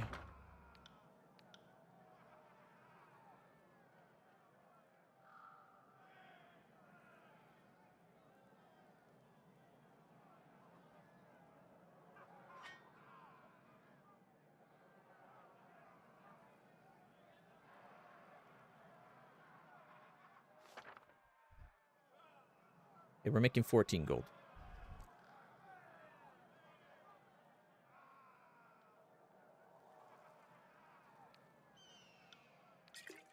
$12 gold. And I'd get...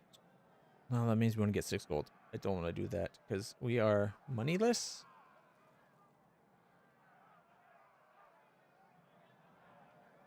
You know what? Let's forgo the lesser healing potions. We do pretty good with our healing spells.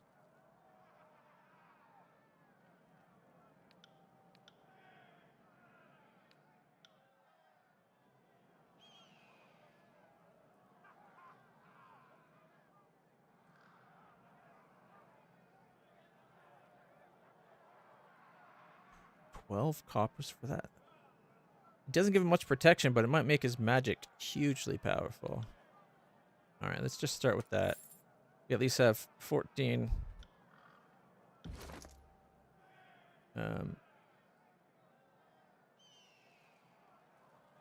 We'll learn it. We got yet another type of magic. Emotion. Allied target. Enraged affliction for 12.4 seconds. Recovery is reduced by 25%. Health increased by 15%. Will reduced by 15%. So it slows you down, but you have more health. Cause an ally to fly into a furious rage. They gain the effects of the enraged affliction, at the end of which they return to their former state. Oh, it reduces the recovery by 25%. So they attack faster. They get 15% more health, but their mental resistance is lowered. Okay. And distant. You can make them taunted and they take a tiny bit of damage. 8-meter range. Alright. You can also have a weak interrupt on it. Wave of Despair. Minus 60% move speed for 12 seconds. Fatigue and dazed for 12 seconds.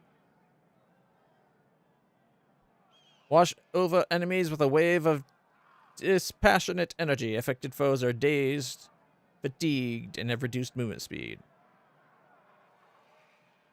Recovery increased 50%. Fatigued. Recovery increased 25%. Quickness reduced 5%. Ooh, 10% more.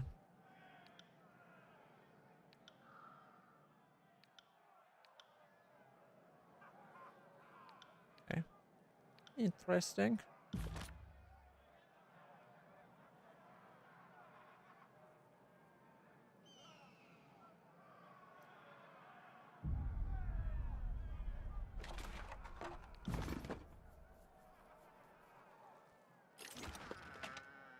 Ooh, a free camp. I'll take that. Some healing potions. Take that. See, we got Splinter, Dirge, Requiem. Nils, Calamity, Jin. Hear me out for a moment, will ya? Oh, someone wants to talk to us. Alright, you want to talk?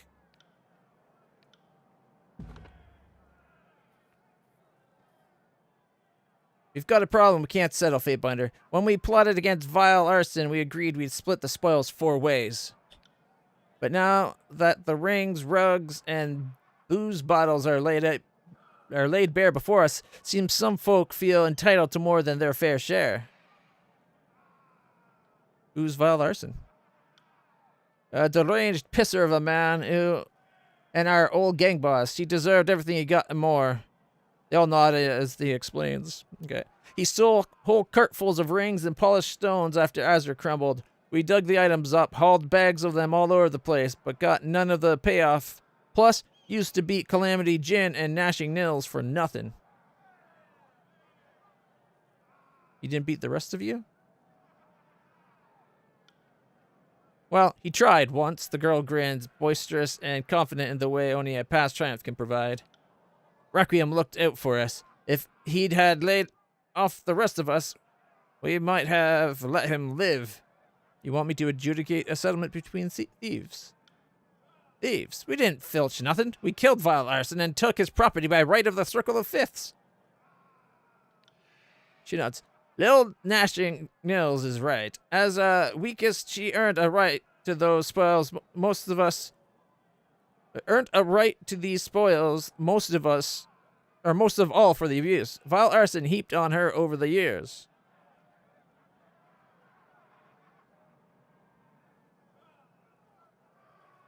I hear your plea. If everyone is in agreement of my involvement.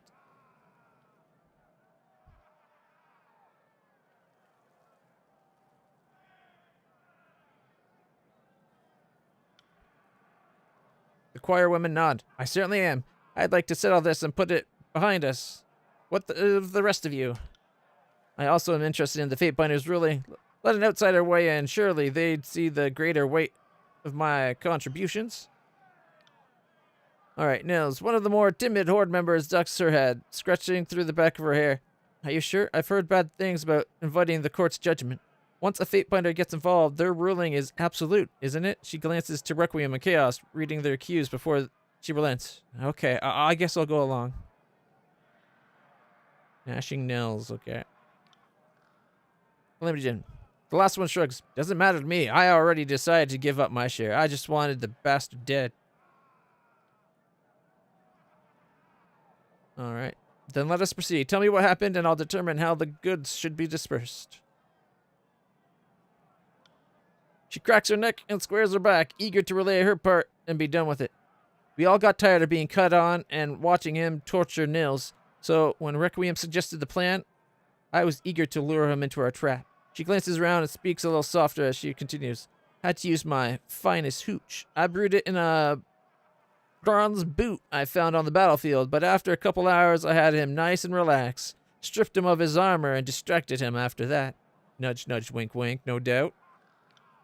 That's when I snuck it out from under the straw bedding. She runs a hand over the bloody markings on her skin, long dried but worn out of pride.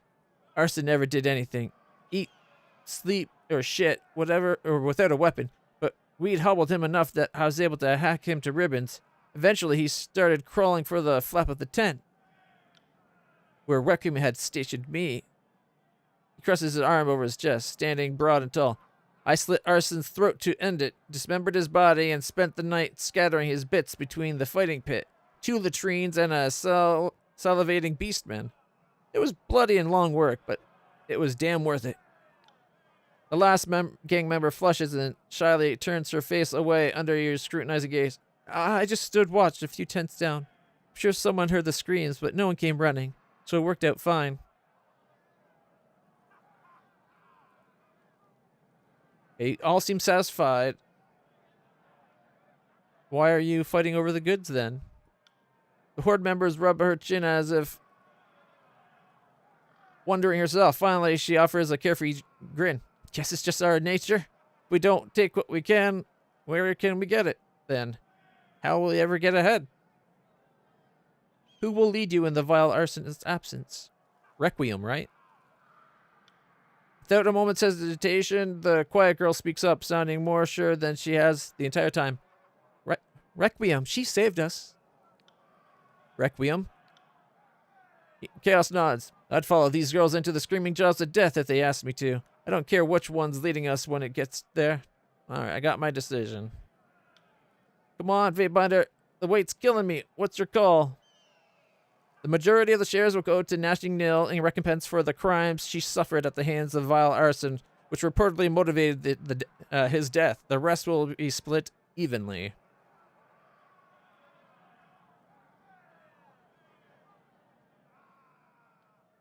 All right, let's see. For luring arson into the trap, half the shares will go to Calamity Jin. The rest will be split evenly. The cash goes to Chaos for carrying the burden of risked punishment. He handled and destroyed the evidence, putting himself most at the risk for being caught. Half the shares will go to Requiem for proactive organization of the mutiny. The others will be allocated to cover my legal fees. I kind of like 4 just because we get a cut. But we're not going to be that way. None of you are entitled to the wealth. You'll destroy the cash as it caused a squabble between you.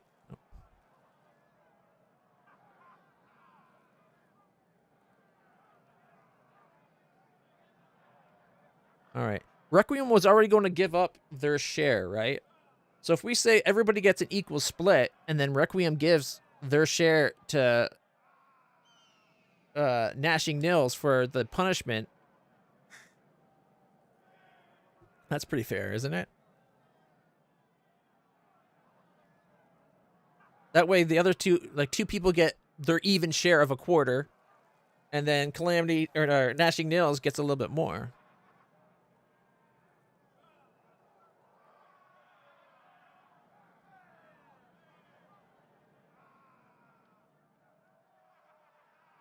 All right.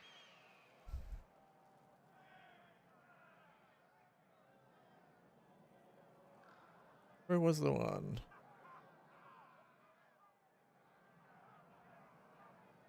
So Requiem says, Little Gnashing Nils is right. As our weakest, she's earned a right to these spoils most of all for the abuse vile arson heaped on her over the years.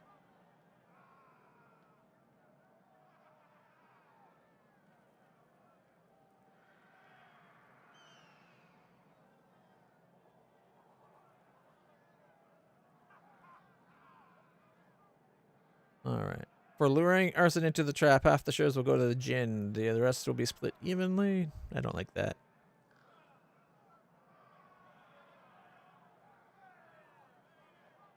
The majority shares will go to Gnashing Nils in recompense for the crimes suffered. The rest will be split. I kind of want to say one.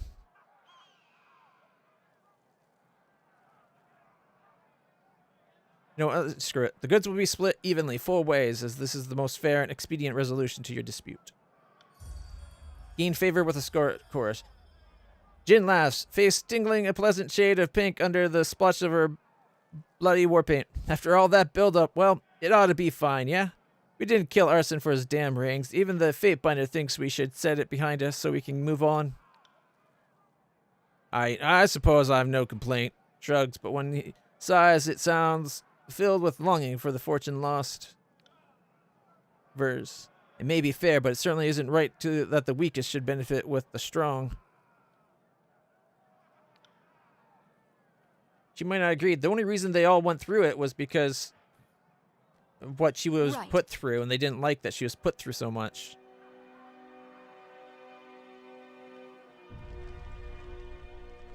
Stand.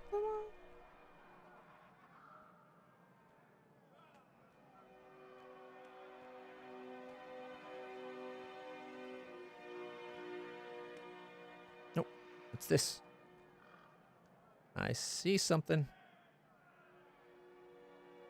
Oh, I wanted to talk to people still. Oh well. Alchemy and scroll. Aspire goods. Can't do that. Dalliance and sickle notch.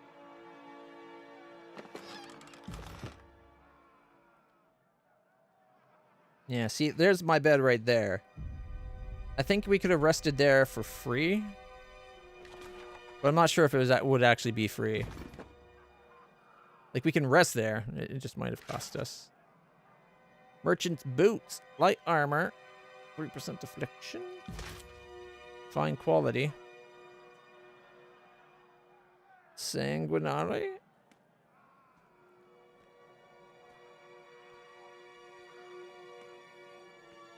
Sorry, I can't. Do you have eyes on this? Oh. Lesser healing potion and beast blood pollen.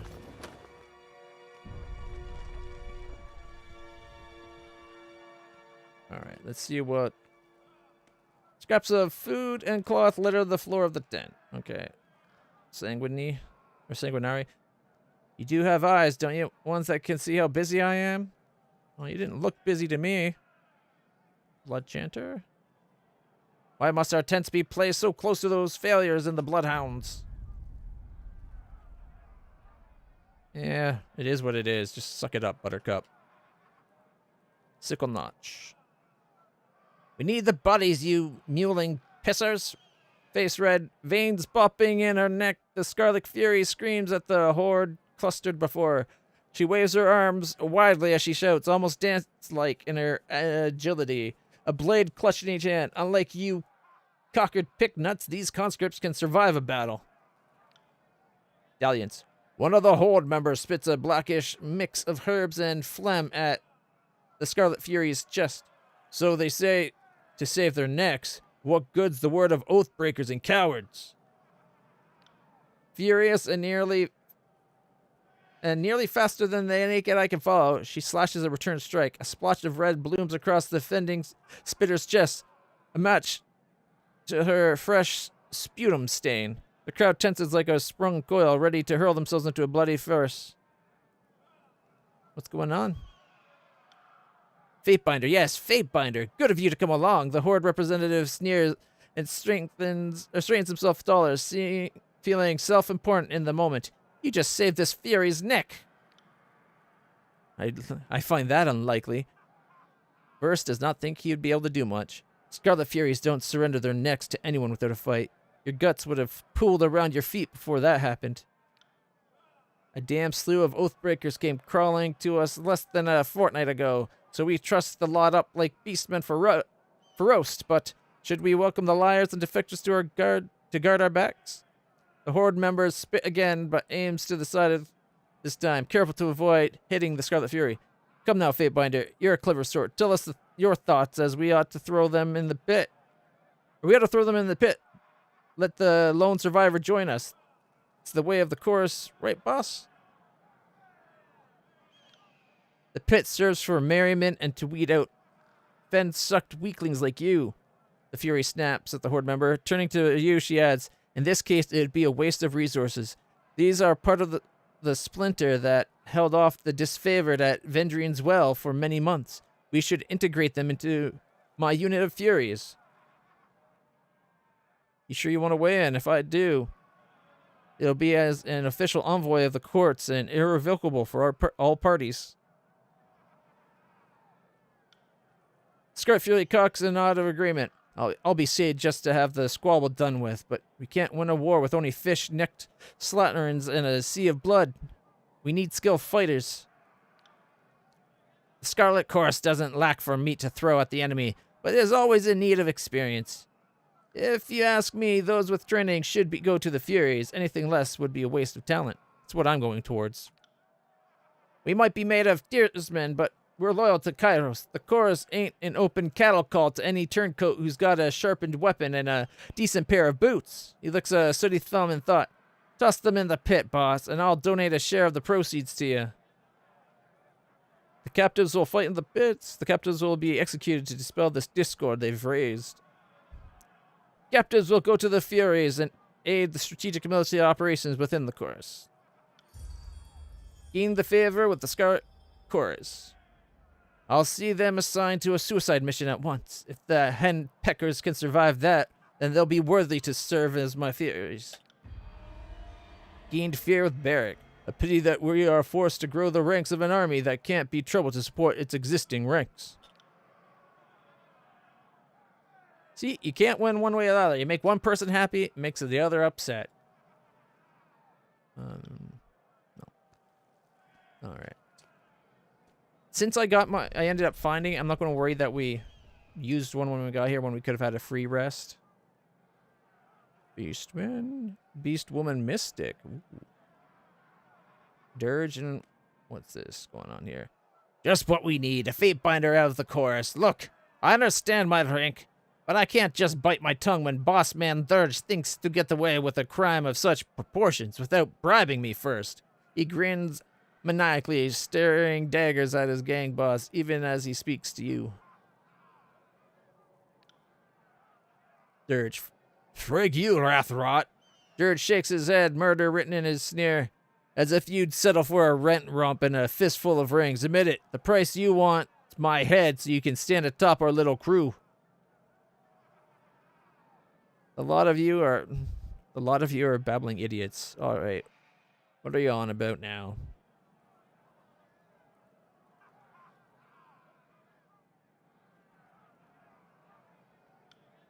Speak up, Rathnot. The Fatebinder asked you a question. You'll be hanged for breaking Kairos' law, Dirge. Even the voices can't protect you against that. If I involve myself in the dispute, you may both come to regret it. Do or don't, I'll be taking my retribution from this canker-ass weasel in the form of a blood payment regardless.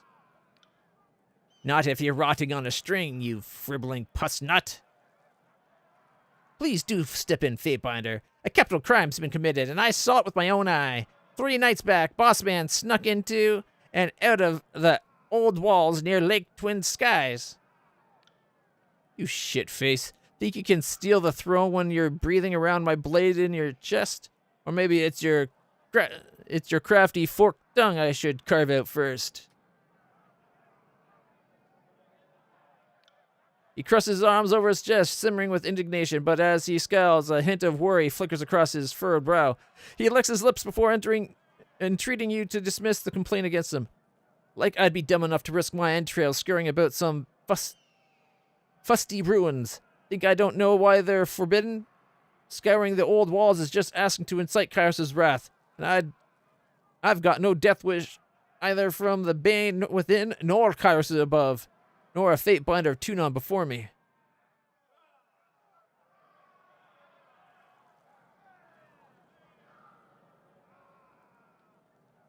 Alright. The old walls indeed are forbidden. There's no leniency in that interpretation of law. I can sentence you now, Dirge, or I can hear your plea and abjugate a fair ruling. False accusation is an insidious crime, Rathrot. What proof do you have?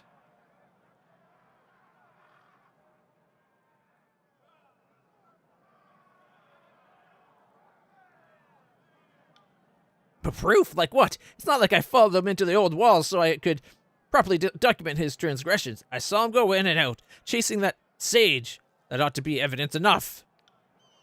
If it's solid evidence you need, let's go check where the sage's body lies. Spits indignant. Only those under direct orders from the Overlord or operating under agency of Tunan's court may enter the old walls. A sage in the old walls? What sage? Want to tell the Fatebinder or should I? He laughs. The gang boss cocks his head to you, face flushed red as he explains. The thing is, me and Wrath had been chasing a sage clear from Lethians. I guess she figured she wasn't going to slip us, so she made a beeline for the breach in the old walls. I know the law, so I wasn't about to follow her in. He wets his lips before continuing. But I'd also be loath to let an enemy of the Overlord slither free, so I cornered her before she could make it past the breach. This asshole here, he's the one who slit her damn throat as I held her down. Now he's saying he watched me waltz right into the old walls without him. Oh, come on, Fatebinder. Are you going to believe that? I called you over here. I'm telling you what happened. Don't let him weasel out of a proper sentence.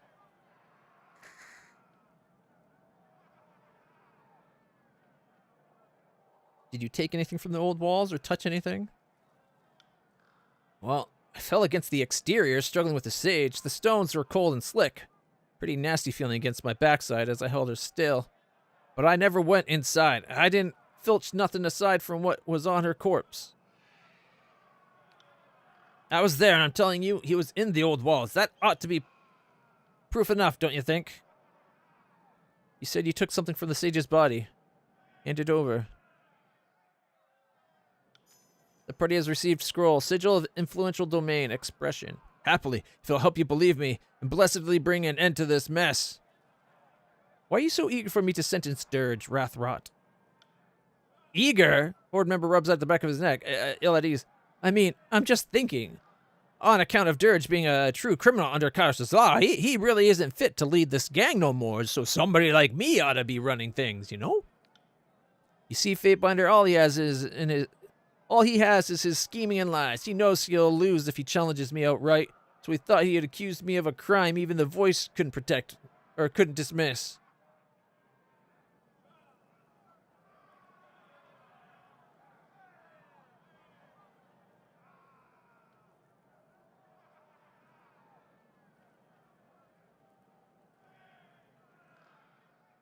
Find you both guilty for wasting my time. Alright. The penalty for false accusation is a severance of 2 ring fingers on the sword hand. Okay, only those under direct orders from the Overlord or operating under agency of Tunon's court may enter the old walls. Great, if you think I did it, what's to happen to me then? Death's the proper sentence. I'm no Fatebinder, but even I know the way of it. Isn't that right, Fatebinder? It's a capital offense.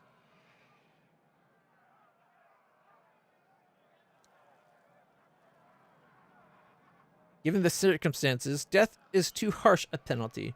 Dirge will be given 50 lashes instead. Stay away from the old walls in the future.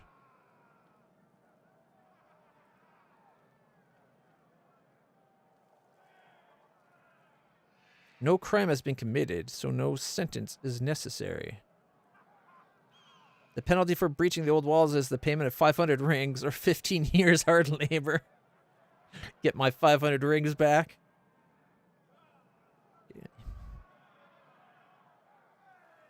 Alright. Actually, I'm going to sentence Rathrot. It doesn't seem like he went inside there.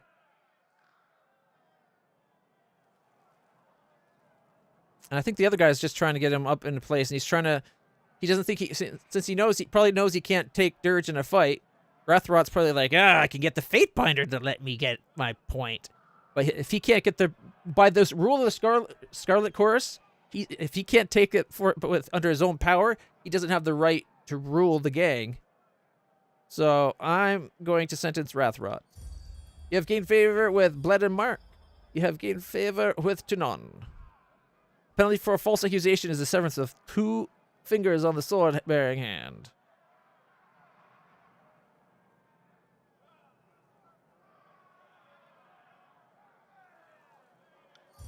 You have gained favor with Scarlet Chorus. You have gained favor with Tunon. Nicely put, Fatebinder. Rathrot's an idiot and a liar to boot. Give him a piece of justice for thinking he can take what's mine. No, wait, you can't. This hasn't turned out right at all. Fatebinder, please, have mercy. It was all a misunderstanding, you see? Loyalty with verse. That's how you do it. Leave them guessing. I wager the next one to seek out your justice might think twice about it. All the better for us.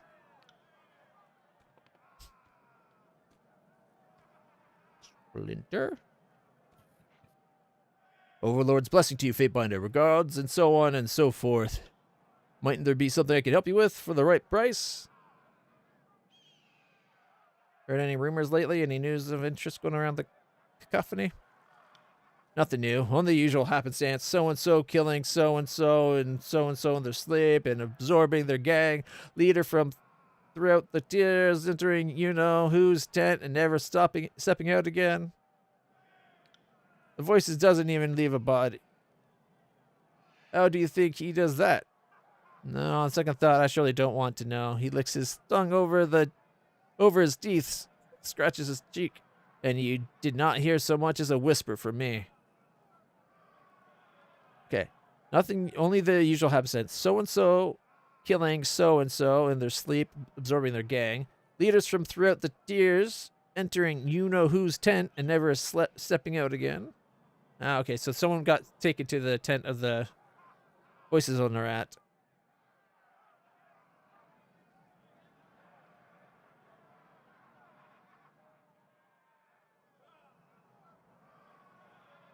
I heard some of his victims end up on spikes, no? You gain 19 lore. Sometimes show up on the spikes nearest the voices tent, sure. But whatever it is, you can't exactly call it a body anymore, get me? I'm looking to shed a little blood and make a few rings. Where can you point me? I might have heard wind regarding a squad of disfavored that's given the Bronze Brotherhood a good go. Of it near Lethian's Crossing. Could be some rings in it for you. There's certainly some fingers to be had. You want me to bring back some disfavored fingers?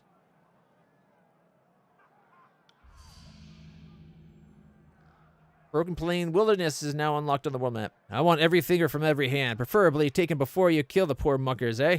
Do it and I'll pay you 10 rings each. Don't ask me where I'm getting the rings, and I'll make it 15. All right. Farewell. Another quest. Travel to the Broken Plain Wilderness. All right. Oh, Barrick wants to talk. Let's talk to Barrick. There's a lot of dialogue in this game.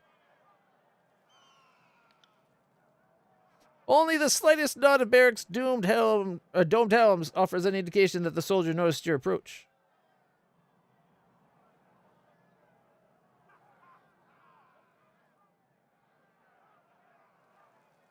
Are you okay in there, Barrick? Archon's decision changes nothing. I have persevered to this point. I shall continue to do so for the sake of General Ash and the North. Spoken like a fellow soldier, the bureaucracy doesn't always respect the sacrifices made by those who defend it.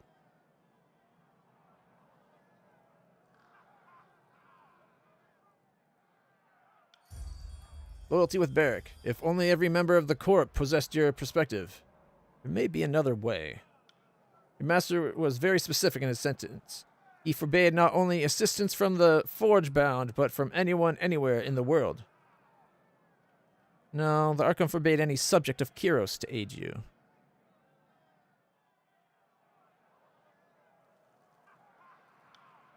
You split hairs, Binder. The whole of the world bends the knee to the Overlord. If that were the case, we wouldn't be in the tiers, would we? You're not suggesting we ask some renegade mage for aid. You would discard the spirit of the law in favor of its letter?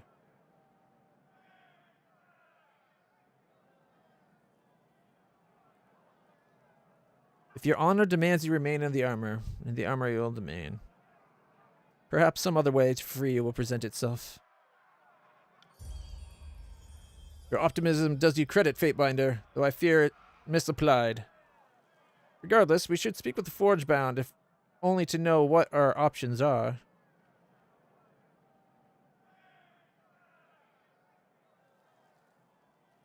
Conquest option. I oversaw Lithian's crossing during the war. The Forge-bound there know me. The Forge-bound will be curious about you regardless.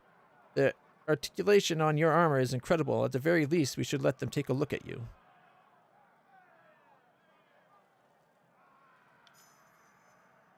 My armor is unique. Perhaps it can teach them something that will aid the disfavored. You can find the Forge-bound at their smithy in Lithian's Crossing. Alright. We won't get him out of his armor yet. Oh, there's the voices. Sybil, the once defender of Echo Call Crossing lies before you. It's difficult to tell where her fiery red hair ends and her injury begins. Through the layers of blood, with all the wounds she sustained, a good number of them appear to have been made after her death.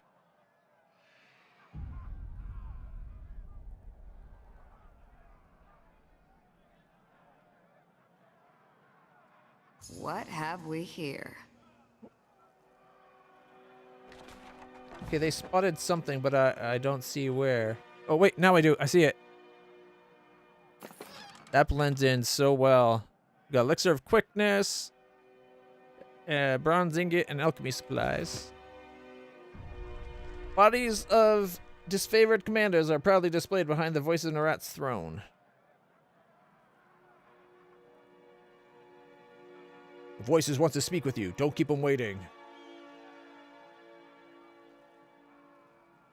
Enemies of the Scarlet Chorus who have not yet earned a spike are left to hang from the cliff wall until death. Alright.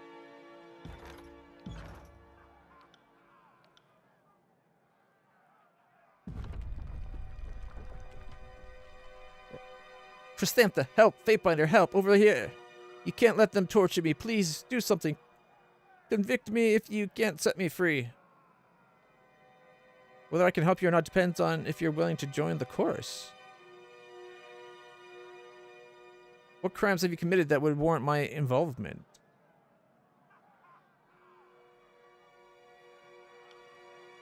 She perks up at your response, sauntering closer to the bars of her well. Well, let's see. There was the time I killed an ox, even knowing they were rare. It was an accident, but I still rode her right off that bluff. She strokes the bars as she thinks. I once spit on my mother. She was furious when she found me dabbling with earth magics. I frigged my cousin when we were 15. She set a mountainside on fire. Oh, and Kairos is my middle name.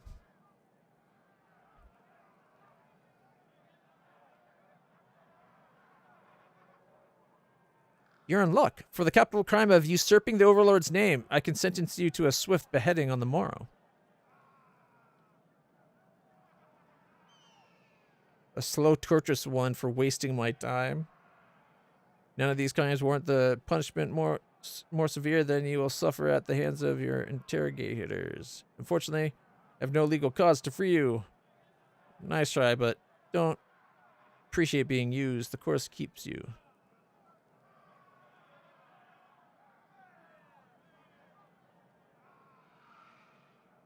For your crimes, I sentence you to time already served in that cage. I'll see to it that you're released immediately.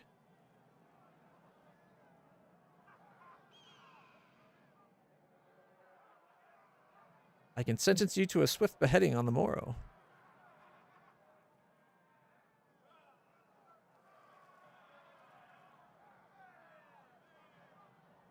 Technically, taking the Overlord's name is not allowed, but I don't really believe that's her middle name.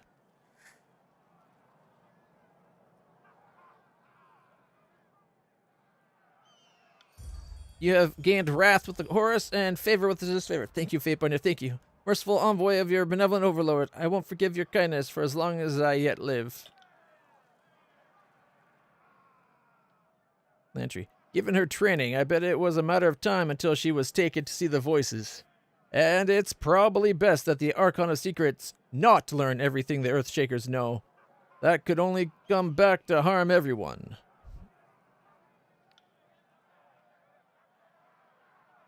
Well, the voices isn't going to be happy. That's why I recognized her name. She was one of the Earthbinders that we technically saved, but more just did all the fighting for. The voice of Narat regards you with an unreadable expression. What? No dialogue? Really? Fatebinder, what a pleasant surprise! Observing this mound of insects and comparing it to the siege of Vendrian's Well. This particularly fat beetle under our thumb represents Graven Ash. Doesn't he squirm beautifully? As if proclaiming and resolving the same edict weren't impressive enough, you found the temerity to reject Graven Ash and support all right to conquer the lands. You deserve a just reward when this is over, but it's too early to congratulate ourselves while there's plenty of war still to fight. What you need to know, we're dizzy with answers.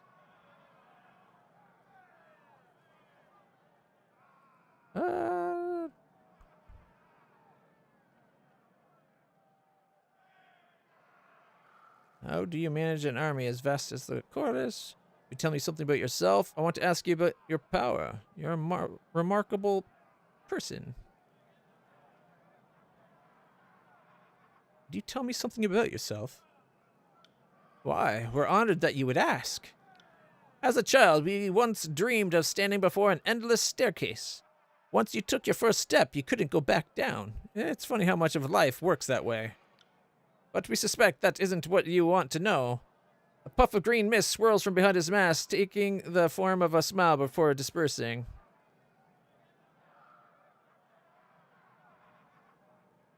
Yes, that's exactly it. Tell me more. You want more? Well, we're happy to indulge. We once challenged the Archon of Winds to a foot race. We won by planting a lackey at the finish line beforehand, wearing a believable replica of our mask. We got to call her the Archon of Gullibility for a decade. The Archon prattles on for several minutes, abruptly changing the subject just when your attention wanes. It's like we always said, if the Beastmen tribes recognized a quarter of their potential, they could devastate Kairos' forces. He continues on to the next subject without pausing or giving you room to speak. Keep listening. Tunon's gavel is only as powerful as his lawful right to wield it. Think about that. Does it muddle your senses to imagine how he goes on and on as if this good-natured discussion is entering dangerous territory?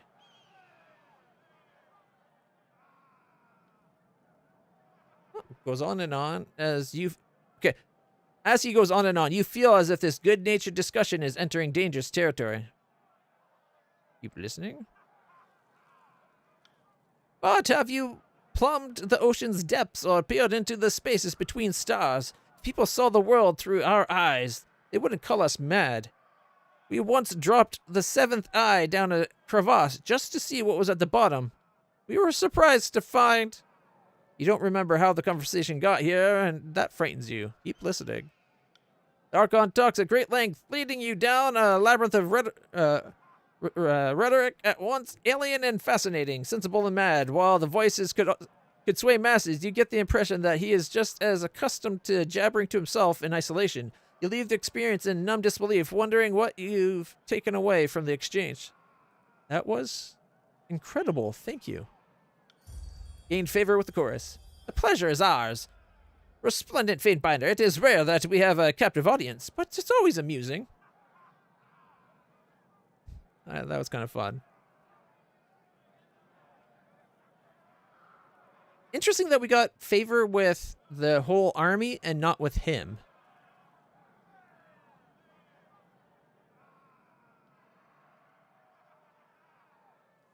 What's your plan? I'm ready to talk strategy.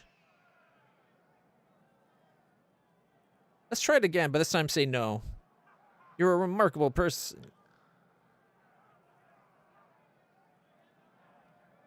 You must concede to your flattery, but we can't boast anything as incredible as power, can we? They say you're an interrogator without equal.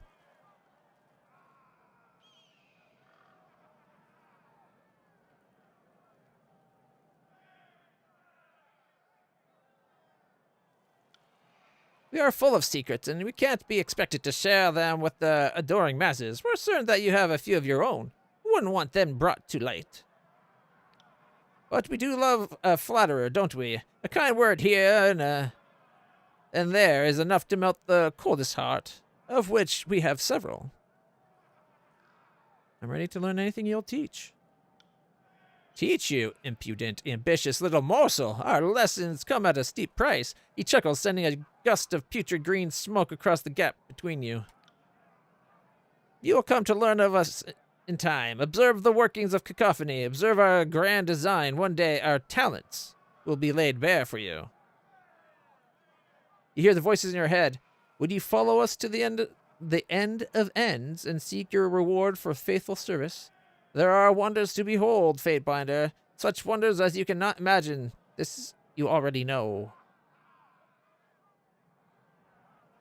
Through powers you can't begin to understand, the voices of Narat steals the minds and knowledge of his victims. You know this happened often during the campaign against the Tears.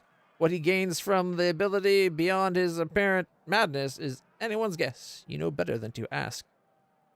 No, I didn't. I asked anyway. Is your knowledge limitless? What a question! We know many things beyond the purview of the disgusting farmers and merchants you'll find outside of our vaunted stronghold. Much more than any of them could learn in 100 lifetimes. When you know as much as we do, this much will seem obvious. Nothing is limitless, child. Have you ever tried to absorb another Archon? It amuses us to no end that you would bring that up. A brave question, full of meaning, of questions, of challenge. The Archon makes a determined fist and stares into you. We have had occasion to execute an Archon or two when Blended Mark was unavailable. This was all within the limits of the law, you understand. Someone gets an inflated sense of self-importance and decides to start their own small empire. We step forward and volunteer our services. The experience was always less fulfilling than we had hoped. Their personality succumbs to us, but none of their power. A waste of potential, we call it. That's fair. What happens after you interrogate someone? It's a transcendent experience. The subject and I, we grow to trust, depend on, and even love each other. We have long since learned that pain and the intensity of our conversation make strange bedfellows. Applied together, anything can happen. You never know. One day you might experience it yourself. Can I ask you something else? Go on then. You do well to bore us. You do well not to bore us. All right. What's your plan? I'm ready to talk strategy. Of course you have questions. We'd be disappointed if you didn't have any. Our first priority is to humiliate that piss bucket Graven Ash. But we'll have a better chance of it once every corner of the tiers is wearing red. Do you see our design, Fatebinder? Does our madness complement our method? We will invite every man, woman, or child who draws breath and occupies this fingernail of a peninsula to join this chorus. If you can't outfight them, out-recruit them?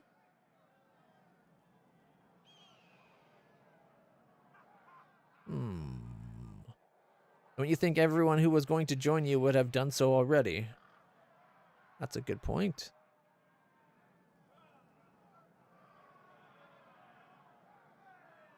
Conquest by invitation. How polite. You have gained favor with the voices in rot. Isn't it? Graven Ash would slash and burn this whole continent. We must counter his wanton evil with acceptance and tolerance for these poor tearsmen. Conquest is a delicate matter. It needs feeding, watering, soft caresses, a lullaby before bed. We will invite the leaders of the resistance to join us. If we have their leaders, the people will follow. You'll bring them to us, yes? Chiefs and the assets of chiefdom?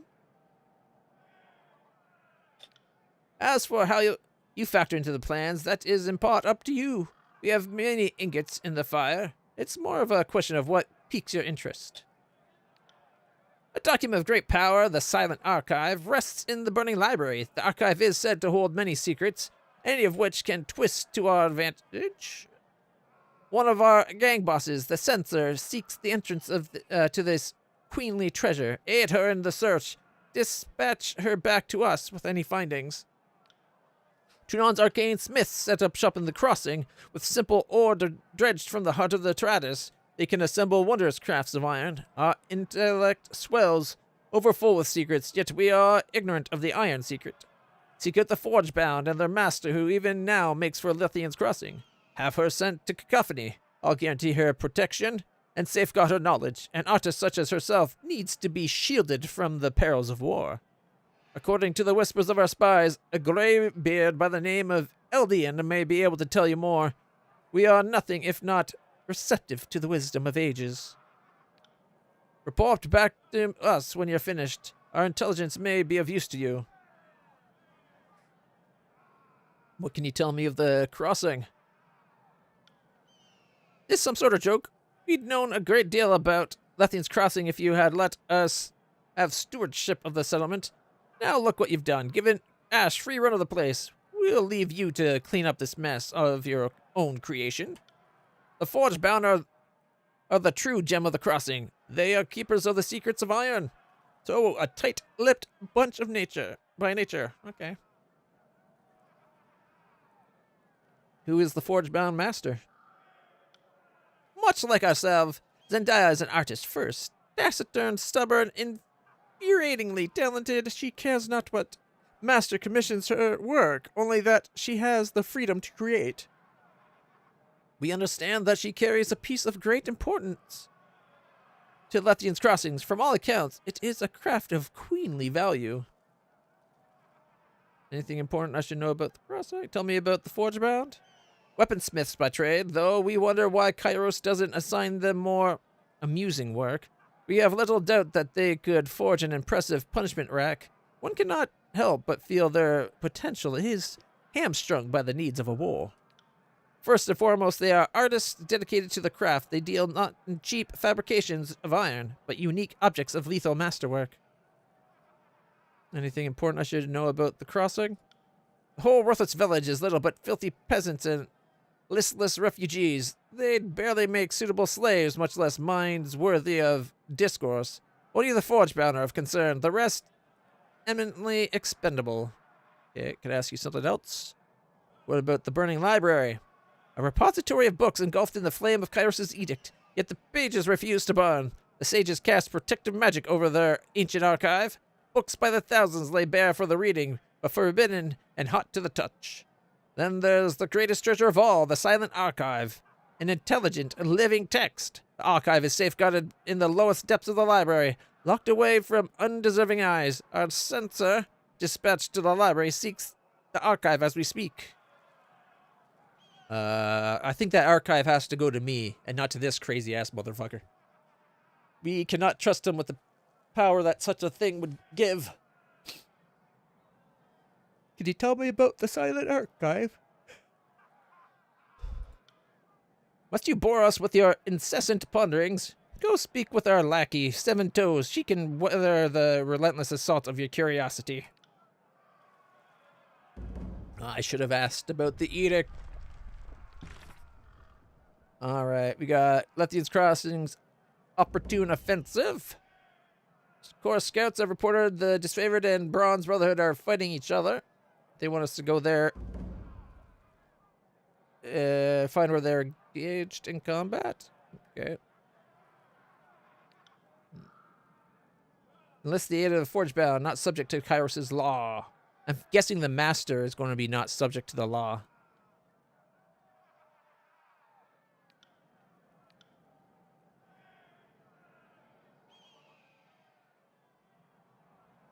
Disfavored soldiers wanted access to the Twin Rivers Old Walls?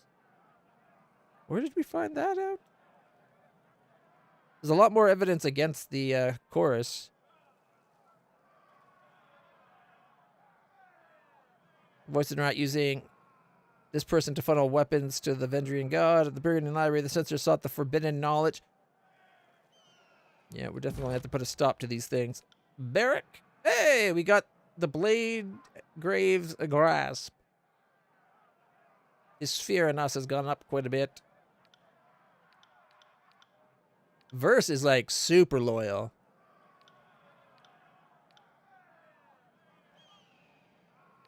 Siren needs a lot more. Might have to start traveling with her though.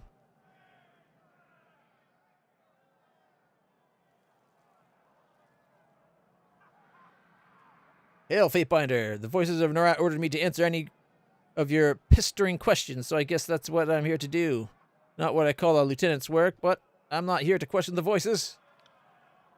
You're clearly going places in the world, Seven. You should take pride in that. Verse looks the lieutenant up and down with an approving nod.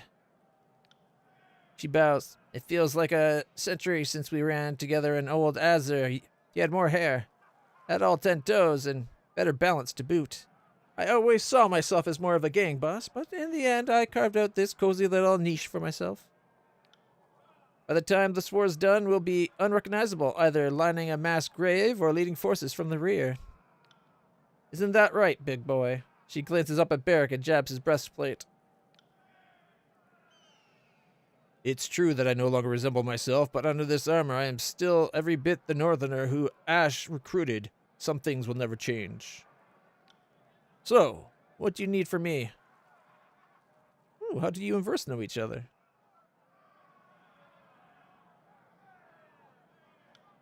She was my gang boss back when we were called the Spitted Darlings. Verse had just come off her other gang, the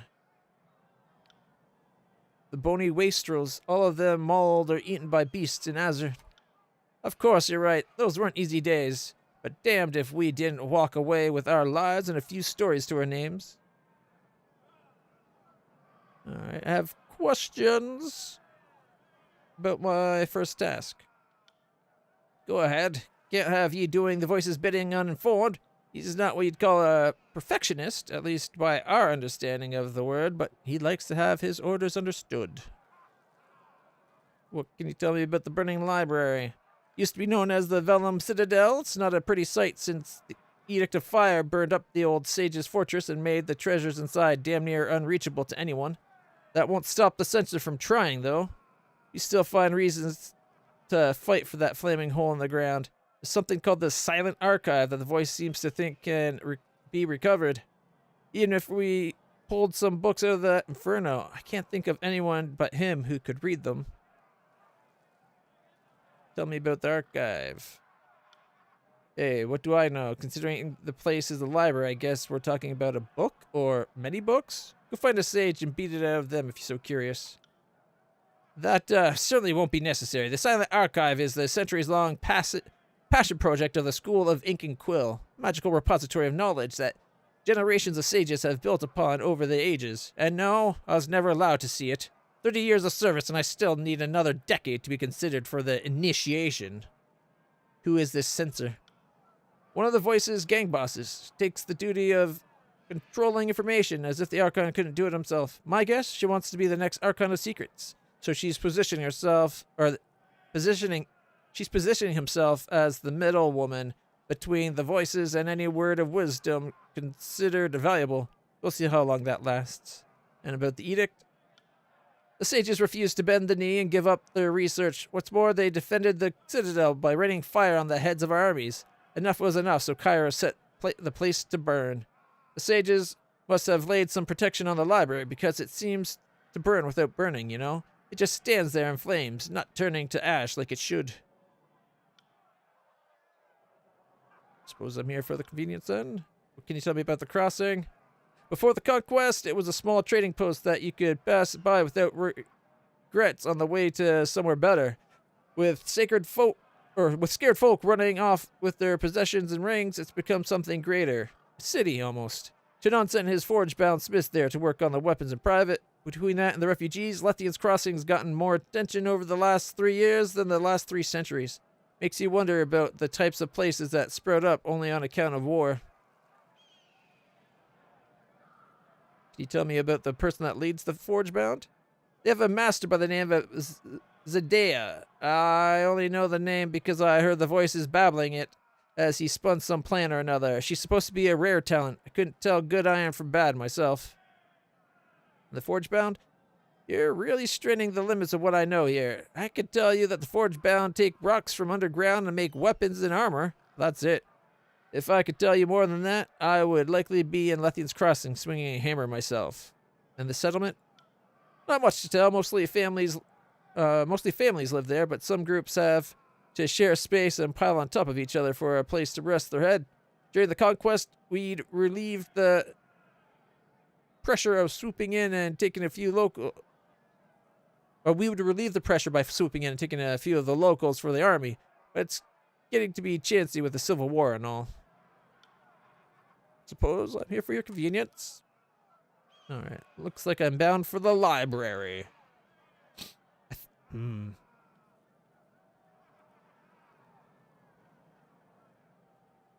Let me think about this. I think we're going to be going to the crossing, because maybe then we can also get the armor off of Barrack. Plus, we've already fought our way through there. It'll be an easy bit.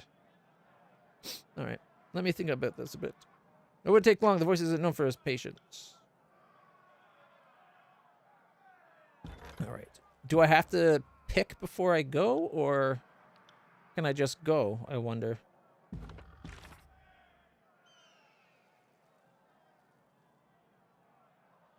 Yeah, speak to... I have to pick before we can go.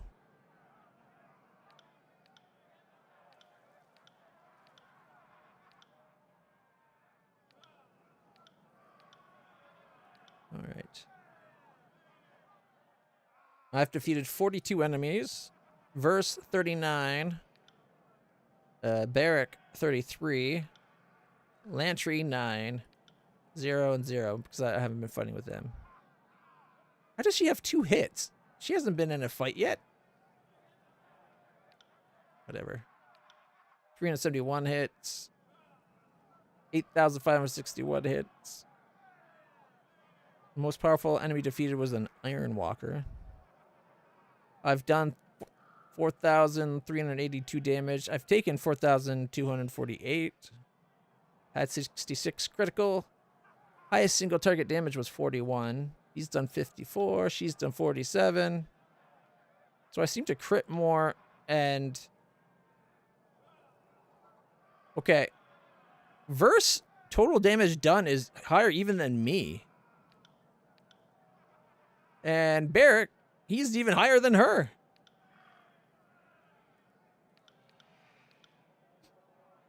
I guess the only reason I have as many kills as I do is because that bit where I was the only one in the party. All right.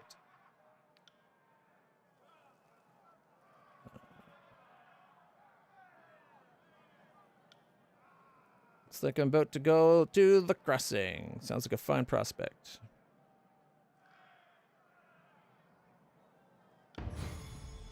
You'll hit Lethian's Crossing if you aim towards the Sunset Spire. Not even our dumbest gang could miss it. But you're already good at tracking down spires, aren't you? She winks. Careful of the disfavored out there. I'm sure they'll protect their iron with the mother's frenzy. Report back to Cacophony when you're done. Check in with the old man, Eldian. He's said to be a useful fellow. Hey, leveled up. All right.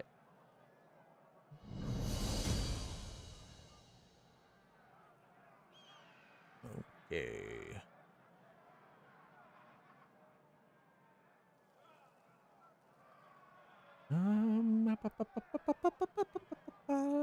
Kind of want to do deflection. I have an accuracy of 111. Okay, what if I put... Like, I do use spells. I kind of want to get our speed up even more, but let's get our strength up a little bit. All right, let's see. Now that we're about to be going to the back to the crossing, whenever any party member kills an enemy, everybody gets a portion of their health back. That could be very handy.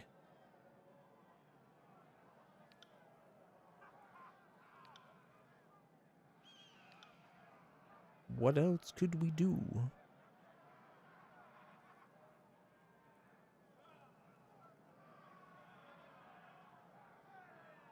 People bleeding. I like the idea of moving faster. Oh, man. How much is the boost to lore is the question. What is my lore right now? 48? Okay.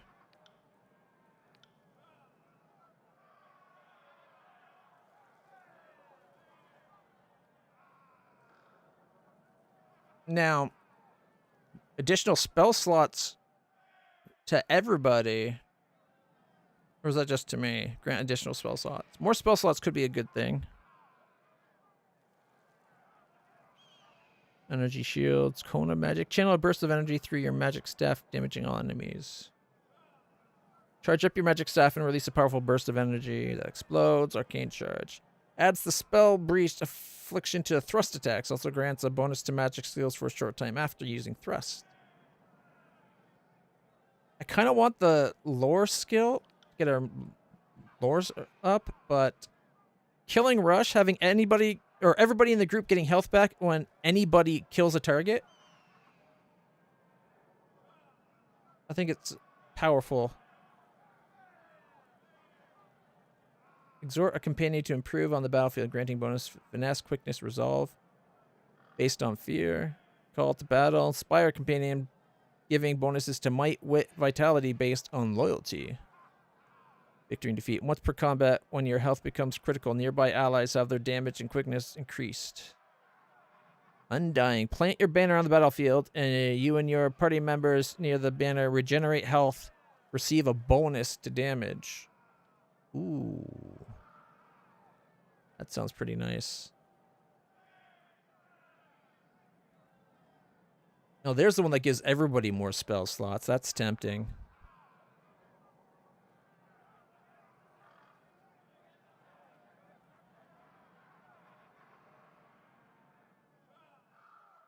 I do want that. And that, I think. While in combat, your party members that fight near you gain a bonus to each of their attributes. If it's just like a passive bonus, then I don't have to do anything to turn it on. It's a passive. Every 3 seconds, +1 finesse, resolve, wit, might, vitality, and quickness. It's not a big bonus, but it is every stat. And it's passive. Oh, I want that so bad now. I think the healing on kills is better. Keeps us from dying. All right, so we got to go to Vendrian's Well. Will do. I was hoping they might have the people that could train us here, but I didn't see them.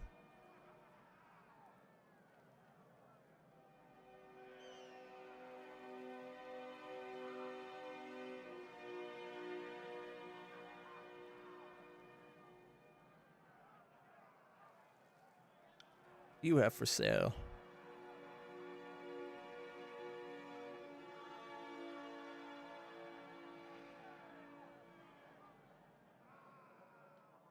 Bloodhound leather, crimson spear armor.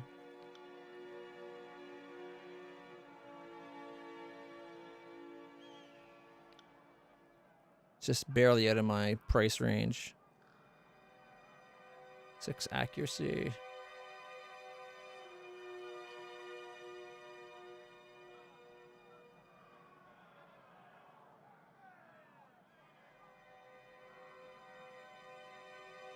All right. I wish I had more monies. Marrow Reaver? A one-handed fine axe with goring. 1 less armor penetration than his forge-bound hammer. But 4 more accuracy and faster recovery. But even with the faster recovery, the DPS is only 0.44? Plus 100% hit precision on targets below 35%. Oh. Very good at messing up people that are already hurt or are close to death. Swineherder. That's a 2-hander. All right. I never seem to swap. I'm going to sell off Gore Thrust. 24? Damn.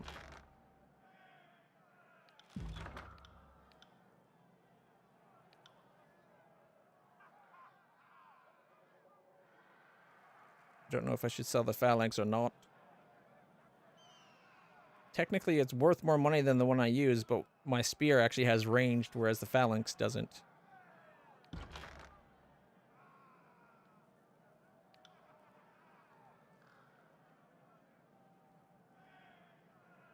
All right, we can sell one of those.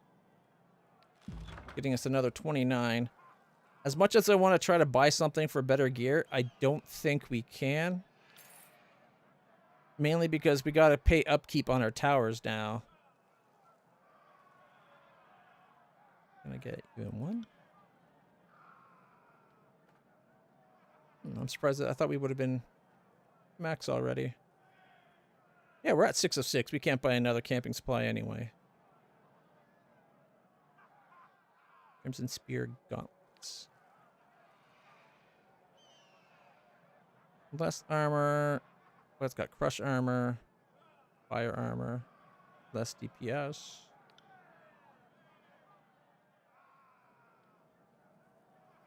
Okay. So it's a superior version of what I'm currently wearing. But it's the same as what she's got. Huh. Oh, hers is fine.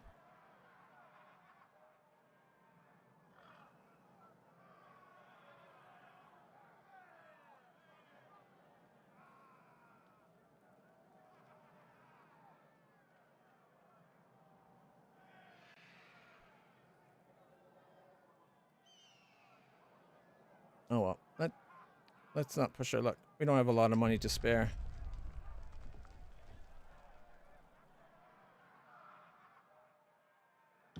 And it's two bronze 50 every week, I think.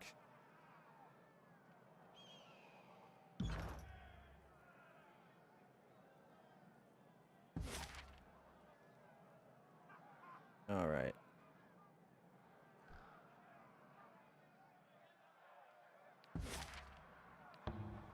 2 days to get there.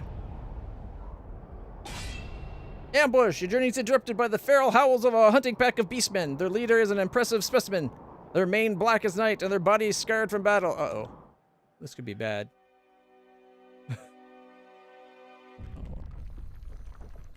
Maybe we get the beastmen in our group.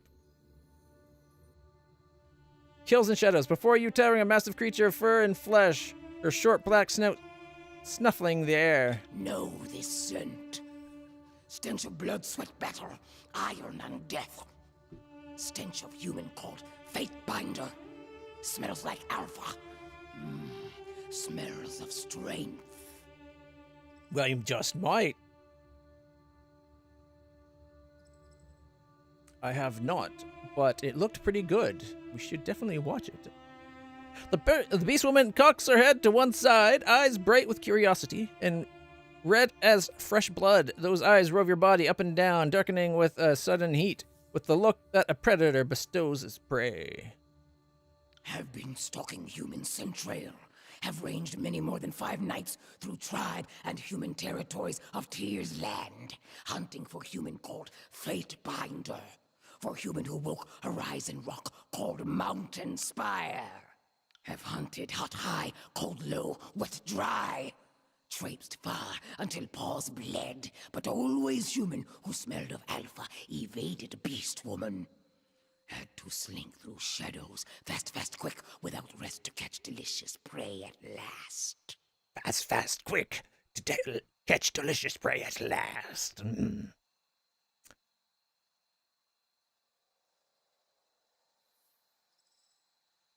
Slap kills in shadow in the face.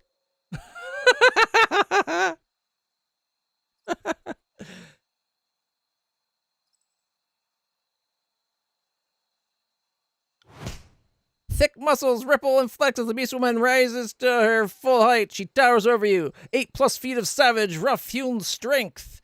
Her coat is matted and scarred. She spits a wad of blood and mucus at your feet. We'll kill. We'll rip throat out. We'll lash, twist, tear, and mangle. I thought you'd respect the strength. Oh, man. I didn't actually want to start a fight.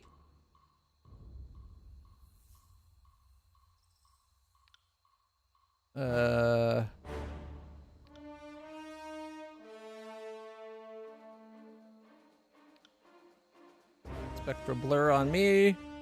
Spectral blur on her. And spectral blur on him. Send them at me in flames! Double spike. Combo. Where's that slow? Wheels of Ages.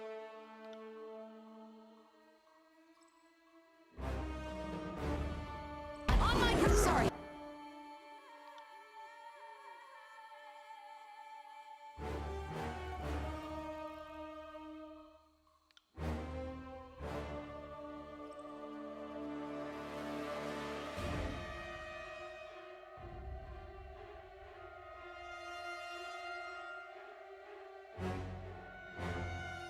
Got that?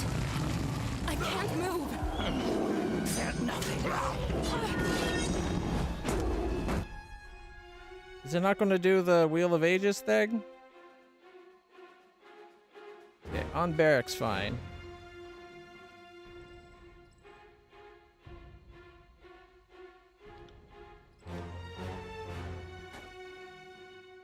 Okay, heal yourself. I guess I'll have Barrack heal you too. Await my signal. I can't move. Who did that lightning thing? That seems super impressive. Kills and Shadows is almost dead, though.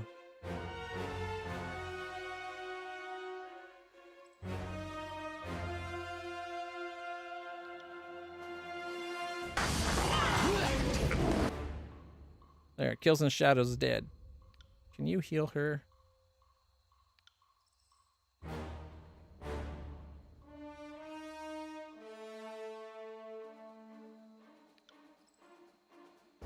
Beast Woman Mystic.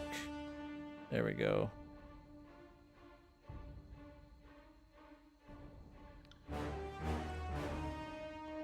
No. Boom. Boom. Swallowed by shadows. At last.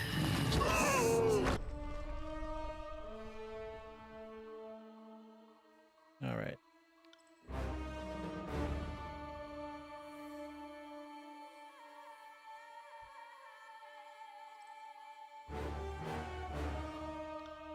Heal her.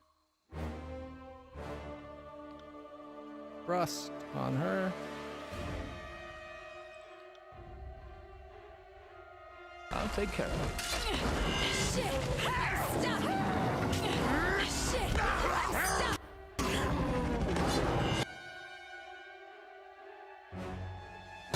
I feel terrible.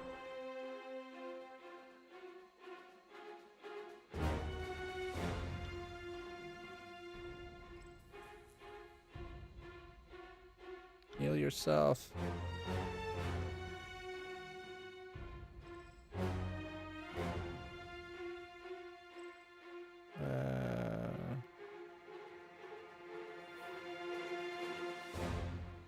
Not combo. I can't move.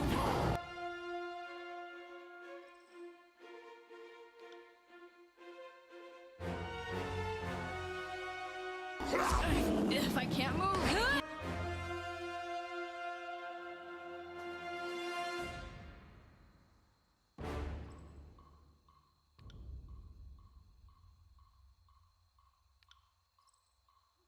All right.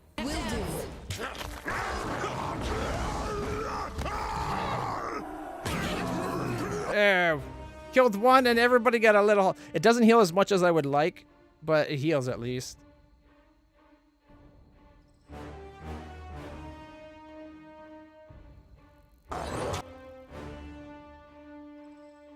Okay, heal her. Is everybody out of their heals? Nope, he's got one. Heal her. I will aid you. I can't move. Hey, she leveled up. Okay, the rust on that one.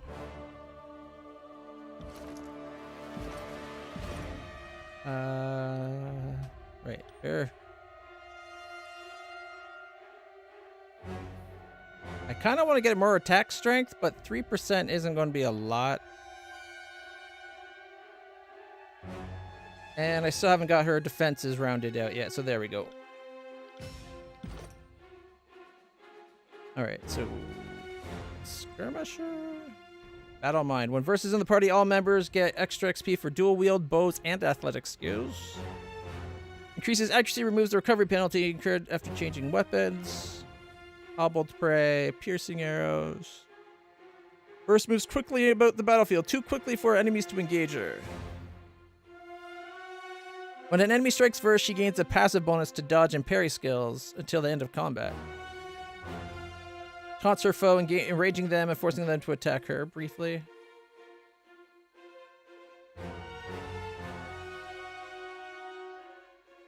So it's not a passive increased speed.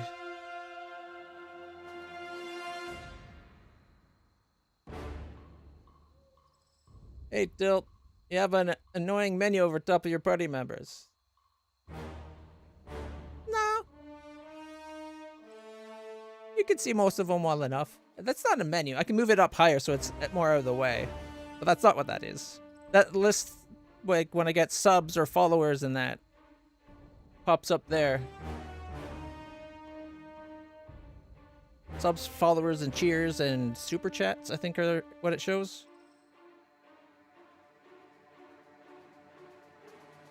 I guess we'll go with that one.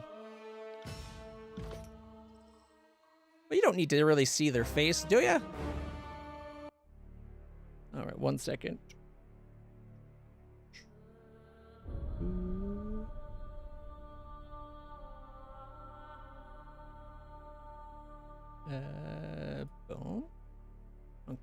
show.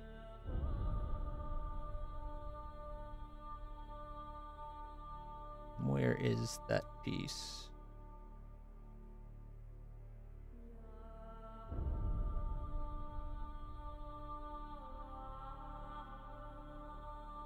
Huh. It's that one. Okay.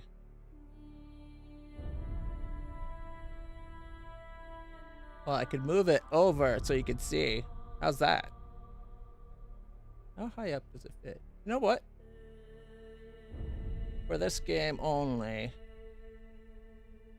Up there's not a bad spot. It's kind of out of the way.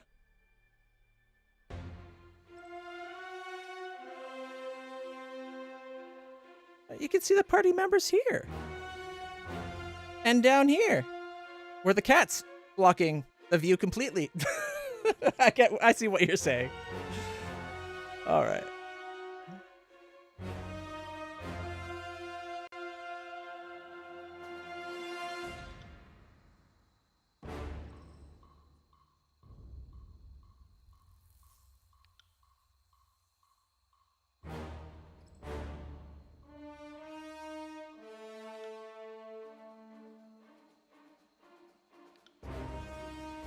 If I can't move, I can't dance. Are you afraid of death?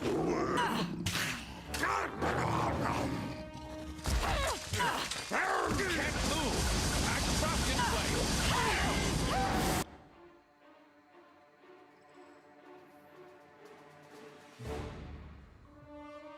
He's at 9 hit points. Heal yourself. I'll heal you. Take your swing.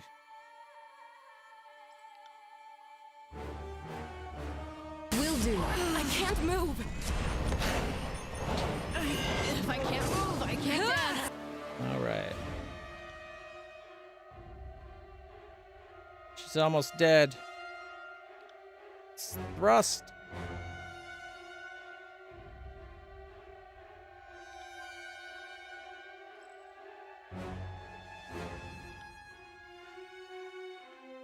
I will aid you. If I can't move, I can't dance. Got him! Which gets us everyone a little bit of a heal. Okay. Anybody with the heal open? Get him. Oh, wait. Death from above. Once per ras.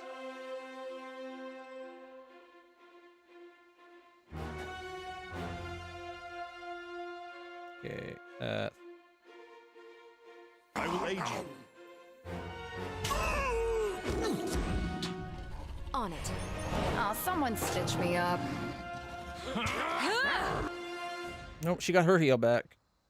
Oh, I think she might have just cast it on herself anyways before I had to tell her. But that's my heal on her as well. I got it. I feel... No! Double stab.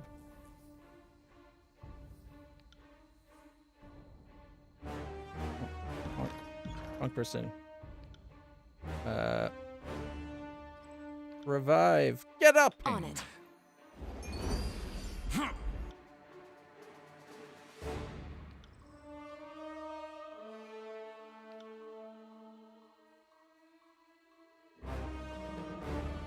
Big heal on yourself, old man.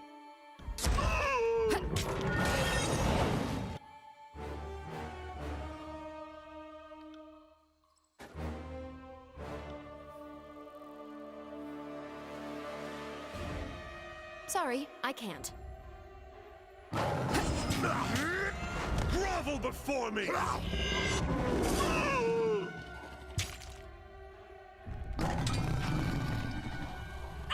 Damn thing couldn't pierce cloth.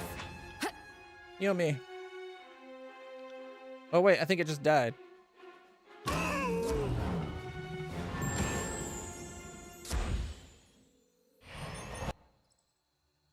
Battered and bloodied, the beast woman drops all fours. She crouches low, belly rubbing the dirt as she ducks her head in a show of submission.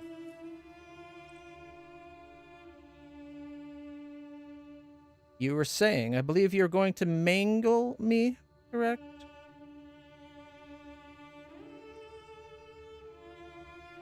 Yield, yield, yield!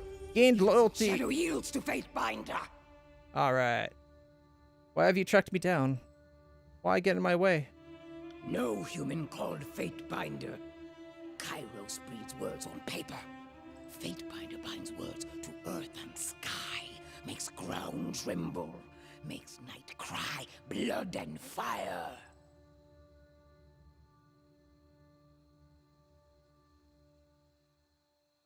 No human called Fatebinder. Kairos breeds what? What would a beast woman know of Tunan's Fatebinders? Human is not first Fatebinder. Kills in shadow has hunted. She chuffs, darkly amused. Tribes of Kairos fear Fatebinder. Human Alpha claimed Horizon Rock called Spire, and Archons did not kill Fatebinder. Archons rolled over and whined, covetous. And? What's your point? Kairos hunts human realms to extinction. Rules tribe of blood and ruin, starvation and death. Seeks to slaughter beast women like prey. But beast women are not prey. Are not flighty, feeble-minded humans. Kills in shadow, spits a gob of tawny mucus on the ground. Beast women are savage hunters. Bred to fight Kirut, like Fatebinder who smells of alpha.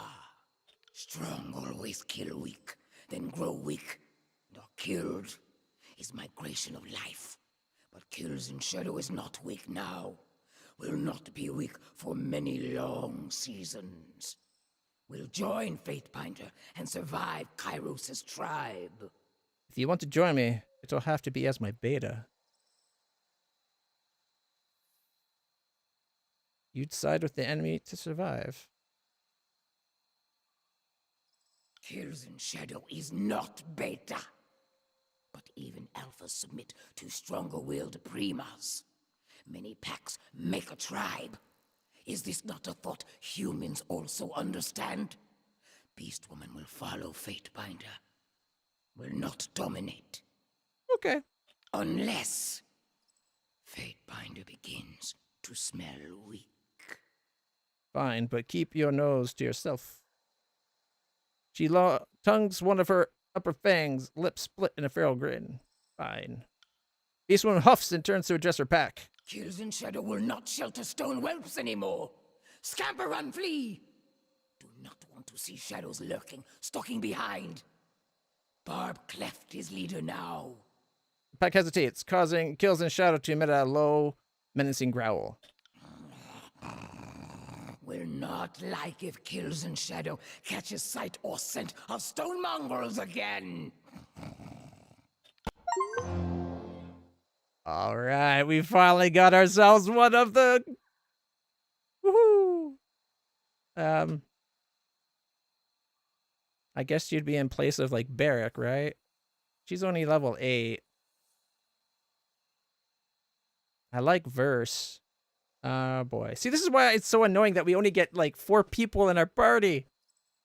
I'm so tempted to install the mod that lets us have 7 party members at once. It's very tempting. Being limited to 4 is, like, driving me crazy. We have all these options, but it's hard to know what will work, and fighting in this game is brutal. All right.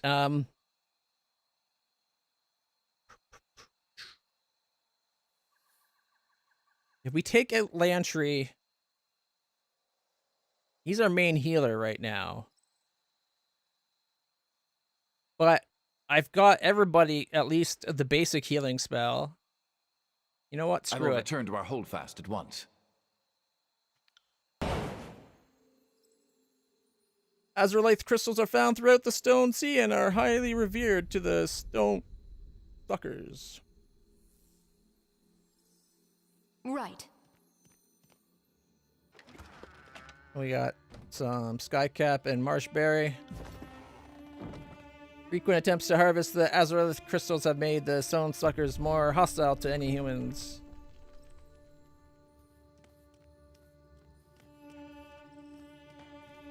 That's just the way out. Nothing over here. Faster.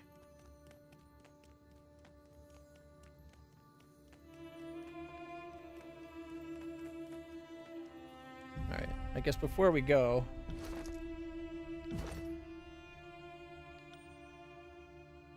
Alright, she's got 7 points. Bare minimum that. Accuracy's a little low. So maybe another accuracy, another strength, another accuracy. Still only 51. We got to get her skills up. We got to go training. It's a good thing we're heading back to the Spire.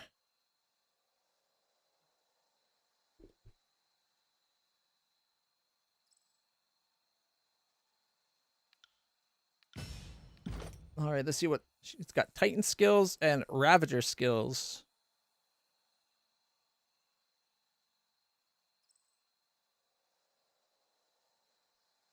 What menu?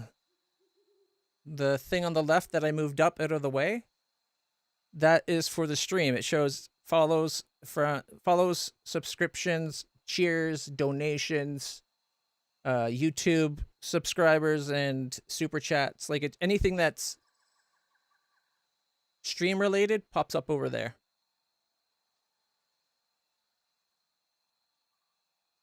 If that's the thing Tilt asked me to move up. Roar at target in a go, fronting them. If the ability is used from stealth, foes will be terrified. Dual Claw. While low on health, kills and shadow attacks twice with normal weapon attacks. No, it pops up when it happens. So like if someone was watching on YouTube and subscribed right now, the YouTube one, that's second from the bottom, I believe, would pop out. Like it would highlight and then say who followed. The top one is Bits on Twitch, followed by maybe liking. I'd have to double check.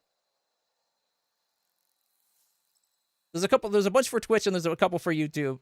Mainly like super chats and interaction, like subscribing and all that stuff. All right. You know what, guys? I just noticed the time. It's 11:26. I still got to take my meds and go have supper.